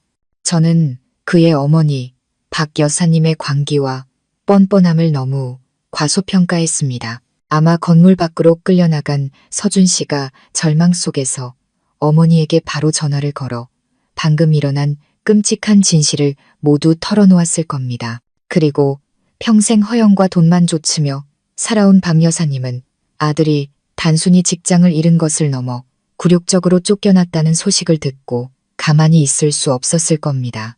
약 1시간 후 제가 회장실 옆에 있는 제 새로운 사무실에서 모든 것을 정리하며 마음을 가다듬고 있을 때 1층 로비에서부터 시끄러운 고함과 욕설이 울려 퍼졌습니다. 그 날카롭고 위압적인 목소리는 제가 결코 잊을 수 없는 바로 박 여사님의 목소리였습니다. 저와 아버지는 서로를 쳐다보았습니다. 아버지는 가볍게 미간을 찌푸리시더니 비서에게 말씀하셨습니다. 내려가서 무슨 일인지 보고 조용히 해결하도록 해요. 회사 업무에 지장 주지 않게. 하지만 상황은 더 이상 조용히 해결될 수 없었습니다. 몇 분 후 비서가 얼굴이 새하얗게 질려 허둥지둥 뛰어 올라왔습니다. 회장님, 부회장님, 박서준 씨 어머니께서 로비에서 난동을 부리고 계십니다. 김지수님을 꼭 만나야겠다고 소리치고 계세요. 보안팀이 막지 못하고 있습니다. 바로 그때 임원 전용 엘리베이터가 저희 층에서 띵 소리를 내며 멈췄습니다. 엘리베이터 문이 열리고 머리는 산발이 되고 옷은 흐트러진 박 여사님이 상처 입은 아무랑이처럼 뛰쳐나왔습니다. 그녀는 어떻게든 보안망을 뚫고 여기까지 곧장 올라온 것입니다. 뒤따라온 보안 요원들이 얼굴이 파랗게 질려 말리려 했지만 소용없었습니다. 김지수. 이 요망한 것 썩 나오지 못해. 그녀의 귀를 찢는 듯한 고함이 조용한 복도 전체에 울려 퍼졌습니다. 그녀는 사무실 문 앞에 서 있는 저를 발견하고는 당장이라도 저를 잡아먹을 듯이 달려들었습니다. 아, 여기 있었구나. 이 독사 같은 것. 네가 내 아들을 망쳤어. 너랑 내 사기꾼 집안이 우리 아들한테 덫을 놨어. 보안 요원들이 서둘러 달려와 제 앞에 방어벽을 만들었습니다. 아버지가 천천히 걸어 나와 제 앞을 막아섰습니다. 아버지의 얼굴에는 조금의 동요도 없었습니다. 박 여사님, 여기는 그룹 본사입니다. 당신이 와서 소란 피울 수 있는 시장 바닥이 아닙니다. 아버지의 목소리는 차갑고 권위적이었습니다. 제 아버지를 본 박 여사님은 잠시 멈칫했습니다. 아마 아버지의 풍채에 놀랐기 때문이겠지만 이내 분노가 모든 것을 압도했습니다. 그녀는 아버지의 얼굴을 손가락으로 가리키며 거리낌 없이 욕설을 퍼부었습니다. 아, 당신이었군. 그 촌구석 선생. 알고 보니 당신이 제일 교활한 늙은 여우였어. 7년 동안 우리 집안을 속여왔어. 가난한 척, 불쌍한 척해서 내 딸을 우리 아들한테 붙여놓고 우리 아들을 이용해서 출세시키려고. 이제 내 딸이 부회장이 됐으니 만족하나? 당신들은 정말 전문적인 사기꾼, 꽃뱀 집안이야. 그녀의 터무니없는 비방에 그 자리에 있던 모든 직원들이 경악했습니다. 아버지는 화를 내지 않으셨습니다. 그저 동정 어린 눈빛으로 그녀를 바라볼 뿐이었습니다. 박 여사님, 뭔가 착각하신 모양인데 사기꾼, 꽃뱀은 우리 가족이 아닙니다. 집에 가서 당신의 귀한 아들에게 물어보시죠. 지난 7년간 누구의 돈으로 살았는지, 누구의 희생을 딛고 오늘날까지 왔는지, 그리고 누가 승진하자마자 장인에게 전화해서 짐덩이를 되돌려 주겠다고 했는지 말입니다. 아버지의 말 한마디 한마디가 박 여사님의 얼굴을 강타하는 망치와도 같았습니다. 그녀는 할 말을 잃고 아무 반박도 하지 못했습니다. 하지만 모든 것을 잃은 도박꾼처럼 그녀는 다른 방법을 쓰기 시작했습니다. 그녀는 바닥에 주저앉아 양손으로 바닥을 쿵쿵 치며 울부짖기 시작했습니다. 아이고, 하늘도 무심하시지. 내가 무슨 죄를 졌다고. 아들 하나 잘 키워서 출세시켜놨더니 요물 같은 년한테 홀려서 신세를 망치다니. 여러분, 와서 좀 보세요. 며느리가 친정 아비랑 짜고 남편 돈 다 빼돌리고 남편을 길바닥으로 내쫓았어요. 세상에 이런 법이 어디 있습니까? 그녀의 연극은 정말이지 터무니없었지만 그녀는 한 가지 사실을 잊고 있었습니다. 이곳은 HL 그룹이지 그녀가 이런 수법으로 이웃의 동정을 살 수 있는 낡은 아파트 단지가 아니라는 것을요. 이곳의 직원들은 모두 교양 있는 사람들이었습니다. 그들은 오전에 있었던 서준 씨의 비참한 연극을 모두 목격했습니다. 그들은 경멸과 혐오가 섞인 눈으로 그녀를 쳐다보았습니다. 아버지의 인내심이 바닥났습니다. 아버지는 보안팀장에게 신호를 보냈습니다. 보안팀장, 이 여자를 단 1초도 더 보고 싶지 않소. 밖으로 끌어내시오.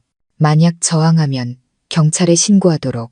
HL그룹은 저 여자를 업무방해 및 명예훼손 혐의로 고소할 것입니다. 고소와 경찰이라는 단어에 박 여사님은 조금 겁을 먹었지만 여전히 소리쳤습니다. 내 놈들이 감히 내가 소송을 걸 거야. 내가 온 세상에 너희들의 진짜 얼굴을 다 까발릴 거야. 마음대로 하시오. 아버지가 얼음처럼 차가운 목소리로 대답했습니다. 우리에게는 보안 카메라 영상부터 증인들의 진술까지 모든 증거가 충분하오. 당신이 일을 크게 만들수록 당신 아들과 당신 가족은 더 큰 망신만 당하게 될 것이오. 아버지의 말은 박 여사님의 약점을 정확히 찔렀습니다. 그녀는 체면을 중시하는 사람이었습니다. 고생은 참아도 망신은 참지 못하는 사람이었죠. 그녀는 이 일이 법정으로 가게 되면 서준 씨에게 불리한 증거들로 인해 자기 가족이 더 이상 얼굴을 들고 다닐 수 없게 될 것이라는 것을 알았습니다. 그녀의 광기는 서서히 잦아들고 그 자리를 두려움이 대신했습니다. 그녀는 비틀거리며 일어섰습니다. 그녀의 눈에는 여전히 증오가 서려 있었지만 더 이상 아무 말도 하지 못했습니다.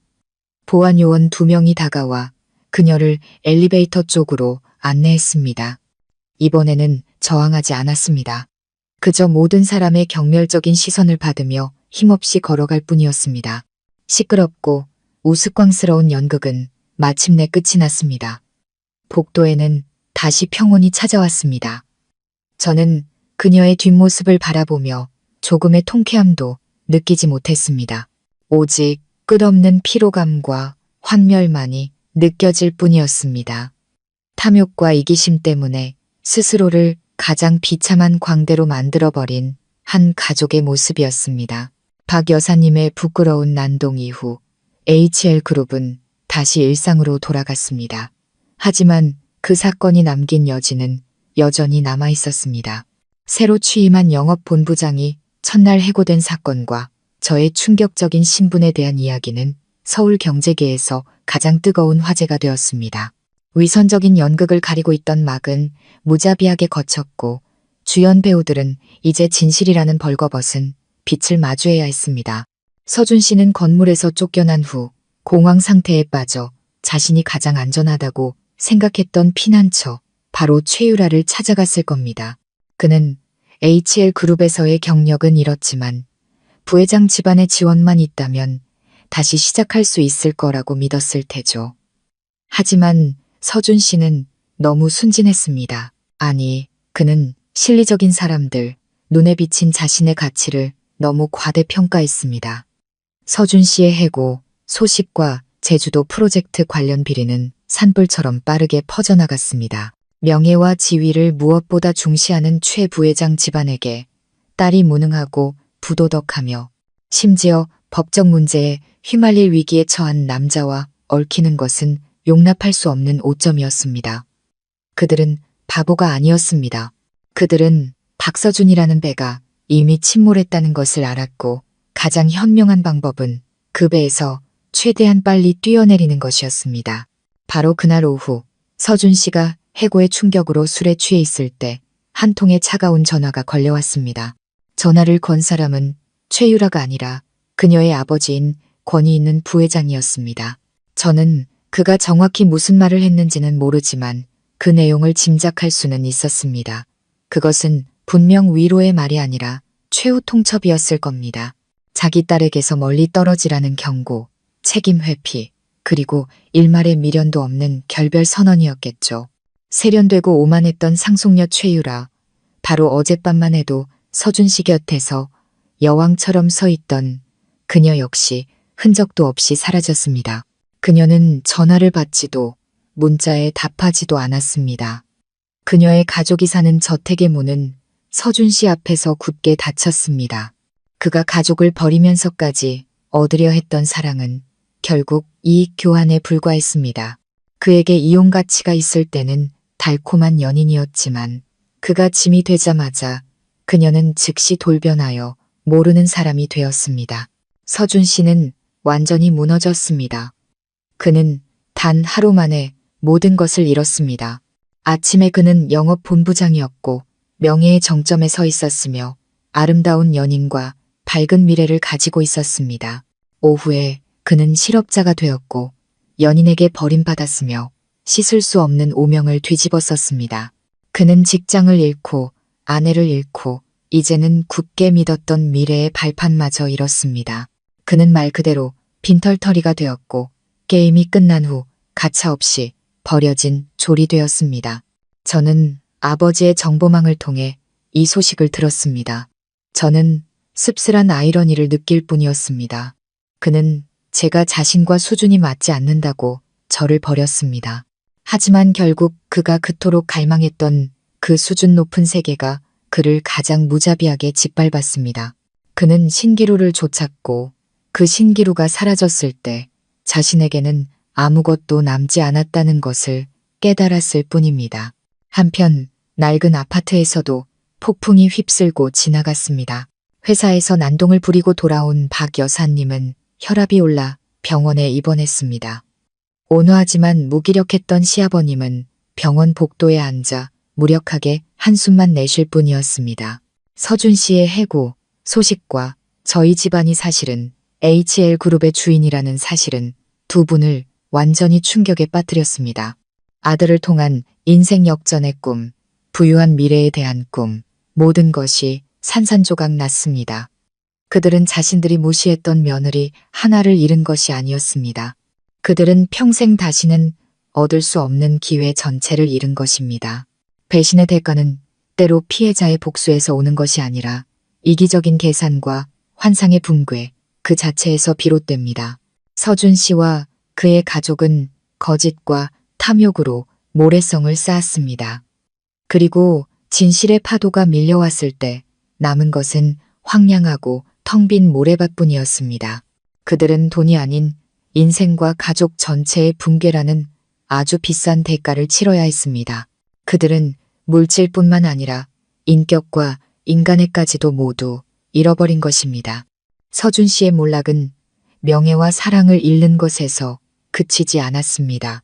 그것은 그가 정점에서 나락으로 떨어지는 것이 어떤 느낌인지 제대로 맛보게 될 비참한 날들의 서막에 불과했습니다. 아버지의 단호한 지휘 아래 HL그룹은 서준 씨가 입힌 손해를 그냥 넘어갈 생각이 전혀 없었습니다. 우리는 복수하는 것이 아니었습니다. 우리는 그저 정의를 실행하고 그룹의 이익을 보호할 뿐이었습니다.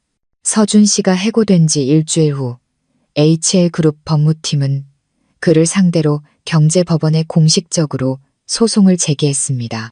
소송은 서준 씨뿐만 아니라 그가 세운 유령 회사들과 허위 계약서 승인에 관련된 인물들에게도 연대 책임을 묻는 것이었습니다. 우리는 그에게 제주도 프로젝트에서 발생한 전체 손실액을 배상하라고 요구했습니다. 재감사 결과 그 액수는 무려 10억 원에 달했습니다. 10억. 그 액수는 서준 씨의 인생에 내려진 재정적 사형 선고와도 같았습니다. 방금 실업자가 된 그가 어떻게 그런 거액을 마련할 수 있을까요? 소송 소식은 다시 한번 충격을 주었습니다. 몇 주 전만 해도 그를 떠오르는 스타로 칭송했던 서울 경제계 사람들은 이제 그를 범죄자 보듯 쳐다보았습니다. 아무도 그에게 손을 내밀지 않았고 어떤 회사도 그를 고용하려 하지 않았습니다. 박서준이라는 이름은 사기와 불신의 상징이 되어버렸습니다. 서준 씨는 완전히 공황 상태에 빠졌습니다. 그는 사방으로 뛰어다니며 옛 친구들과 사업 파트너들을 찾아가 돈을 빌리려 했습니다. 하지만 그의 이름과 HL그룹과의 소송 얘기를 듣자마자 모두가 고개를 저으며 거절했습니다. HL그룹 같은 대기업에 찍힌 사람과 엮이고 싶어하는 바보는 없었습니다. 그가 굴욕을 무릅쓰고 두드릴 수 있었던 마지막 문은 바로 제가 아직 남은 절차를 처리하기 위해 임시로 머물고 있던 우리의 아파트였습니다. 어느 날 저녁, 그는 더 이상 말끔하고 세련된 모습이 아니었습니다. 그는 바짝 마르고 수염은 덥수룩했으며 옷은 구겨져 있었습니다. 그는 문 앞에 서서 초인종도 누르지 못하고 그저 그림자처럼 서 있었습니다. 제가 문을 열자 그는 제 눈을 똑바로 쳐다보지 못했습니다. 지수 씨. 그가 갈라지고 힘없는 목소리로 입을 열었습니다. 나 집에 좀 들어가도 될까? 저는 아무 말 없이 옆으로 비켜섰습니다. 그는 힘없이 안으로 들어와 얼마 전까지만 해도 자신의 것이었던 아파트를 아쉬움 가득한 눈빛으로 둘러보았습니다. 그는 소파에 앉아 두 손에 얼굴을 묻었습니다. 나 이제 방법이 없어. 지수 씨. 그가 울먹이며 말했습니다. 10억이라니 내가 그 돈을 어디서 구해. 그 사람들은 날 죽이려고 작정했어. 당신이 아버지께 한 번만 말해주면 안 될까? 소송 취하해달라고. 예정을 생각해서라도 제발 부탁이야. 저는 맞은편 의자에 앉아 태연하게 물 한 잔을 따랐습니다. 예정이요. 그게 정말 존재하기는 했다고 생각해요. 박서준 씨. 그가 애원하는 눈빛으로 고개를 들었습니다. 내가 잘못한 거 알아. 내가 정말 쓰레기였어. 하지만 당신이 날 감옥에 가는 걸 그냥 보고만 있을 수는 없잖아. 내가 감옥에 가면 우리 부모님은 어떻게 살아? 그는 또 부모님을 방패로 삼았습니다. 정말이지 어이가 없었습니다. 당신 부모님? 당신과 함께 나를 버릴 계획을 세웠던 분들.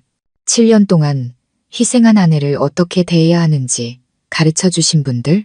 당신은 그분들을 걱정하는데 그럼 나는 누가 걱정해 줬죠?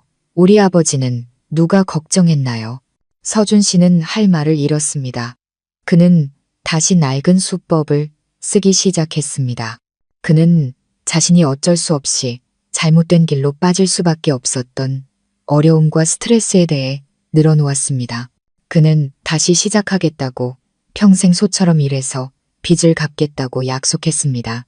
제가 살 길만 열어준다면요. 하지만 제 심장은 완전히 차가워져 있었습니다. 혹시라도 남아있었을지 모를 마지막 연민마저도 모두 사라졌습니다. 박서준 씨, 잘 들어요. 제가 단호하게 말했습니다.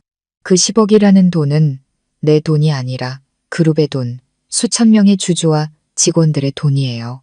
당신이 무자비하게 빼돌린 그들의 피와 땀이라고요. 나는 당신을 용서할 권리도 없고 용서할 생각도 없어요. 당신이 뿌린 대로 거두는 거예요. 그게 인과응보이고 법입니다. 말을 마치고 저는 일어섰습니다. 돌아가요. 여긴 더 이상 당신 집이 아니에요. 다시는 찾아와서 나를 괴롭히지 마세요. 서준 씨는 절망적인 눈빛으로 저를 쳐다보았습니다. 그는 모든 문이 완전히 닫혔다는 것을 깨달았습니다. 그는 비틀거리며 일어나 넋이 나간 사람처럼 문으로 걸어갔습니다. 가기 전에 그는 마지막으로 저를 돌아보았습니다. 김지수, 당신, 정말 잔인하군. 잔인하다고요? 저는 차갑게 웃었습니다. 내 잔인함이 당신의 10분의 1이라도 될까요? 문이 닫히고 저와 그를 잇던 마지막 연결고리가 완전히 끊어졌습니다. 며칠 후 소송 비용과 생활비를 마련하기 위해 서준 씨가 가진 모든 것을 팔아야 했다는 소식을 들었습니다. 고급 외제차, 명품 정장, 비싼 시계, 모든 것이 헐값에 팔려나갔습니다. 하지만 그 돈도 그저 언발의 오줌 누기일 뿐이었습니다. 결국 그는 부모님이 살던 집까지 팔아야 했습니다. 그들이 그토록 자랑스러워하고 저의 집안과 비교하며 비웃었던 바로 그 집을요. 서준 씨와 그의 가족의 삶은 나락으로 떨어졌습니다. 유망한 젊은 본부장이었던 그는 빚더미에 앉은 사회의 낙오자가 되었습니다. 부유한 미래를 꿈꾸던 중산층 가정은 집도 절도 없이 낡고 습한 단칸방을 전전하는 신세가 되었습니다. 그가 막 손에 쥐었던 성공의 정점은 알고 보니 한낱 꿈처럼 더섭는 것이었습니다. 그리고 그 꿈이 깨졌을 때 현실에 남은 것은 빚과 굴욕의 늪뿐이었습니다. 그가 남은 평생을 허우적거려야 할 늪이었습니다. 서준 씨와 그의 가족의 삶이 곤궁의 늪으로 가라앉고 있을 때 제 인생은 완전히 새롭고 눈부시며 희망으로 가득 찬 페이지로 넘어가고 있었습니다. 연이은 사건들을 겪은 후 저는 과거에 얽매이거나 남의 실패를 보며 통쾌하는데 시간을 낭비하지 않았습니다. 저는 그것이 진정한 승리가 아님을 알았습니다. 진정한 승리는 제가 스스로 굳건히 서서 더 나은 삶을 만들어가며 제 가치가 어떤 남자에 의해 결정되는 것이 아님을 증명하는 것이었습니다. 아버지가 갑자기 제게 주신 부회장이라는 직함은 처음에는 엄청난 부담이었습니다. 저는 그룹 내에서 적지 않은 수군거림이 있다는 것을 알고 있었습니다. 그들은 제가 아버지의 후광 덕에 그 자리에 앉은 공주님이라고 생각했습니다. 그들은 7년 동안 부엌에서만 맴돌던 여자의 능력을 의심했습니다. 저는 그 의심들을 이해했고 그것을 잠재울 유일한 방법은 말이 아닌 행동뿐이라는 것을 알고 있었습니다. 아버지께서는 저를 결코 오냐오냐 키우지 않으셨습니다. 아버지는 제게 가장 현실적인 업무, 가장 어려운 프로젝트, 다른 부서들이 골머리를 앓고 있던 문제들을 맡기셨습니다. 아버지는 제게 그룹을 경영하는 법뿐만 아니라 리더가 되는 법, 사람을 보는 법, 사람을 쓰는 법, 그리고 가장 중요하게는 함정으로 가득한 비즈니스 세계에서 중심을 잃지 않는 법을 가르쳐 주셨습니다. 돈은 벌 수도 있고 잃을 수도 있으며 다시 벌 수도 있다. 아버지는 제게 종종 말씀하셨습니다.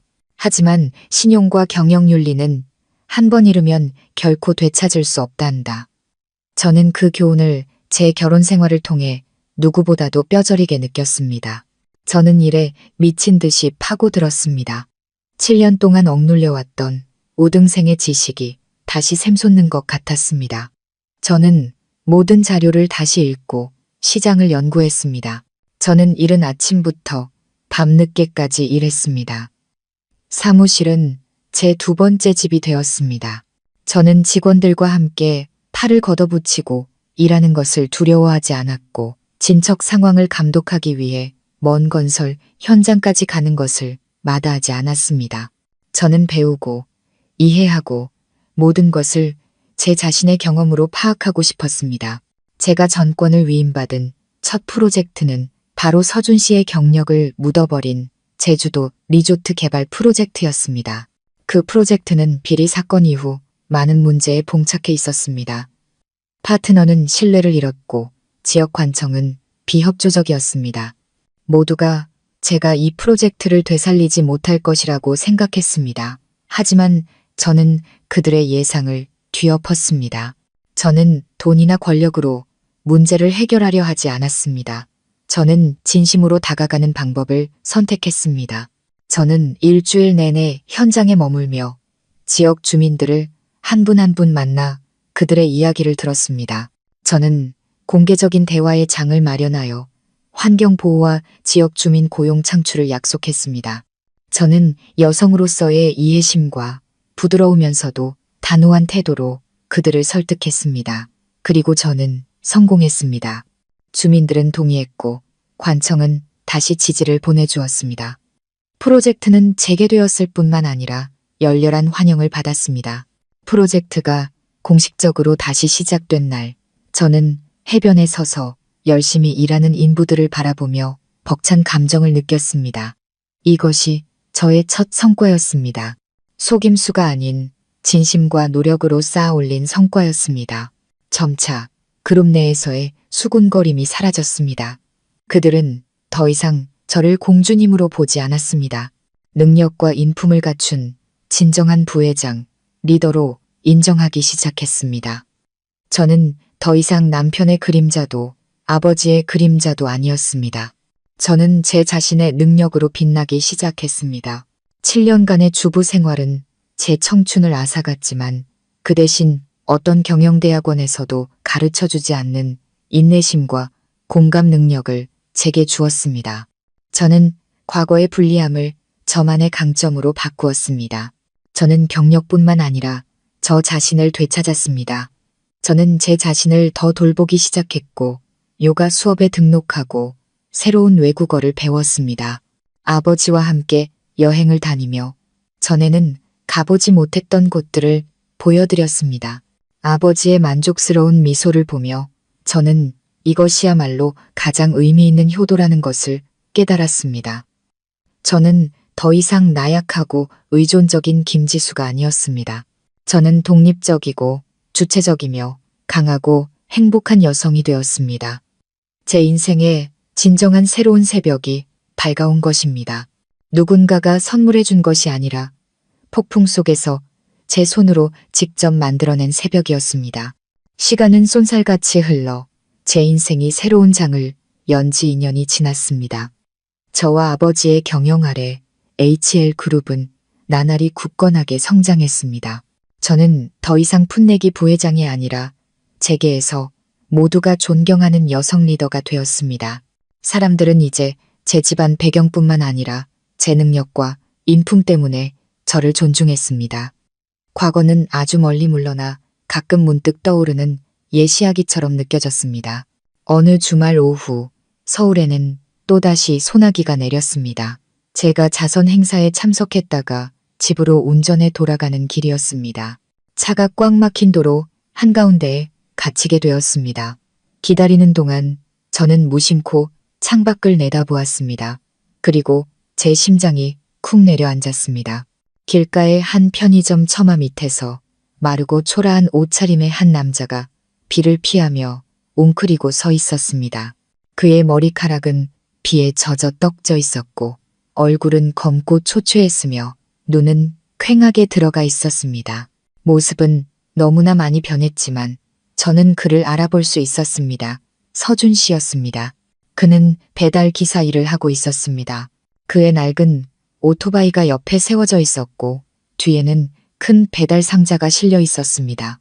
그는 조용히 오가는 차들을 바라보고 있었습니다. 그의 눈빛은 텅 비고 지쳐 보였습니다. 서울의 비는 차가웠지만 아마 그를 감싸고 있는 고독과 절망의 추위만은 못할 것입니다. 저는 어떤 감정을 느껴야 할지 몰랐습니다. 통쾌함도 동정심도 아니었습니다. 그저 가슴 시리도록 낯선 느낌뿐이었습니다. 한때 제 세상의 전부였던 저 남자가 이제는 너무나 멀게 느껴졌습니다. 제 차가 천천히 앞으로 나아갔습니다. 그가 서 있는 곳을 지나칠 때 우리의 시선이 우연히 마주쳤습니다. 그는 그 자리에서 얼어붙었습니다. 그의 눈이 커졌고 경악과 수치심 그리고 고통스러운 무언가가 그의 지친 얼굴에 뚜렷이 드러났습니다. 그는 황급히 고개를 돌려 바닥을 내려다보았습니다. 마치 제 시선에서 숨고 싶어 하는 듯이요. 저도 멈추지 않았습니다. 차는 스쳐 지나갔고 그를 비와 우리의 과거와 함께 뒤로 남겨두었습니다. 그것이 제가 그를 본 마지막 모습이었습니다. 그날 밤 저는 건물 옥상에 앉아 비가 그친 후 반짝이는 도시를 내려다보았습니다. 오후의 우연한 만남은 제게 많은 생각을 불러일으켰습니다. 저는 더 이상 그를 미워하지 않았습니다. 혹시라도 남아있던 증오는 시간과 새로운 성공이 모두 씻어갔습니다. 저는 그저 인생과 인간의 진정한 가치에 대한 깊은 성찰을 느낄 뿐이었습니다. 서준 씨는 한때 모든 것을 가졌습니다. 진심으로 사랑하는 아내, 승승장구하는 경력, 부유하지는 않지만 따뜻한 가족. 하지만 그는 소중함을 몰랐습니다. 그는 탐욕과 이기심에 눈이 멀어 그 모든 진정한 가치들을 헛된 것들, 즉 돈, 지위, 수준 높은 연인과 맞바꿨습니다. 그리고 결국 그는 모든 것을 잃고 빈털터리가 되어 외롭고 비참한 신세가 되었습니다. 반면 저는 한때 모든 것을 잃었습니다. 사랑, 믿음, 자존심. 저는 절망의 밑바닥까지 떨어졌습니다. 하지만 가장 어두운 순간에 저는 저 자신을 되찾았습니다. 저는 한 여성의 가치가 부유한 남자를 가졌는지 아닌지, 얼마나 많이 희생했는지 달려있지 않다는 것을 깨달았습니다. 한 여성의 가치는 독립성과 자신의 두 발로 설 수 있는 능력, 그리고 자신의 능력과 존엄성에 대한 자신감에 있었습니다. 저의 7년간의 묵묵한 희생은 무의미하지 않았습니다. 그것이 제게 충실한 남편을 가져다 주지는 못했지만 사람의 마음에 대한 가장 값비싼 교훈을 주었습니다. 그것은 저를 더 강하고 끈기 있게 단련시켜 주었습니다. 만약 그 7년이 없었다면 아마 저는 지금 제가 가진 삶의 소중함을 알지 못했을 겁니다. 인생은 참으로 공평합니다. 뿌린 대로 거두는 법이죠. 서준 씨는 배신과 거짓을 뿌렸기에 고독과 곤궁을 거두어야 했습니다. 반면 저는 진심과 노력을 뿌렸고 마침내 달콤한 열매를 거두었습니다. 그것은 자유, 성공, 그리고 마음의 평화였습니다. 저는 차를 한 모금 마시며 입안에 퍼지는 맑은 단맛을 음미했습니다. 시원한 밤바람이 아래 정원에서부터 은은한 꽃향기를 실어왔습니다. 저는 미소를 지었습니다. 인생은 아직 길고 앞으로는 아름다운 날들이 펼쳐질 것입니다. 과거는 교훈으로서 이미 다 읽은 책의 한 챕터로서 뒤에 남았습니다. 이제는 제 인생의 새로운 챕터들을 써 내려갈 시간입니다.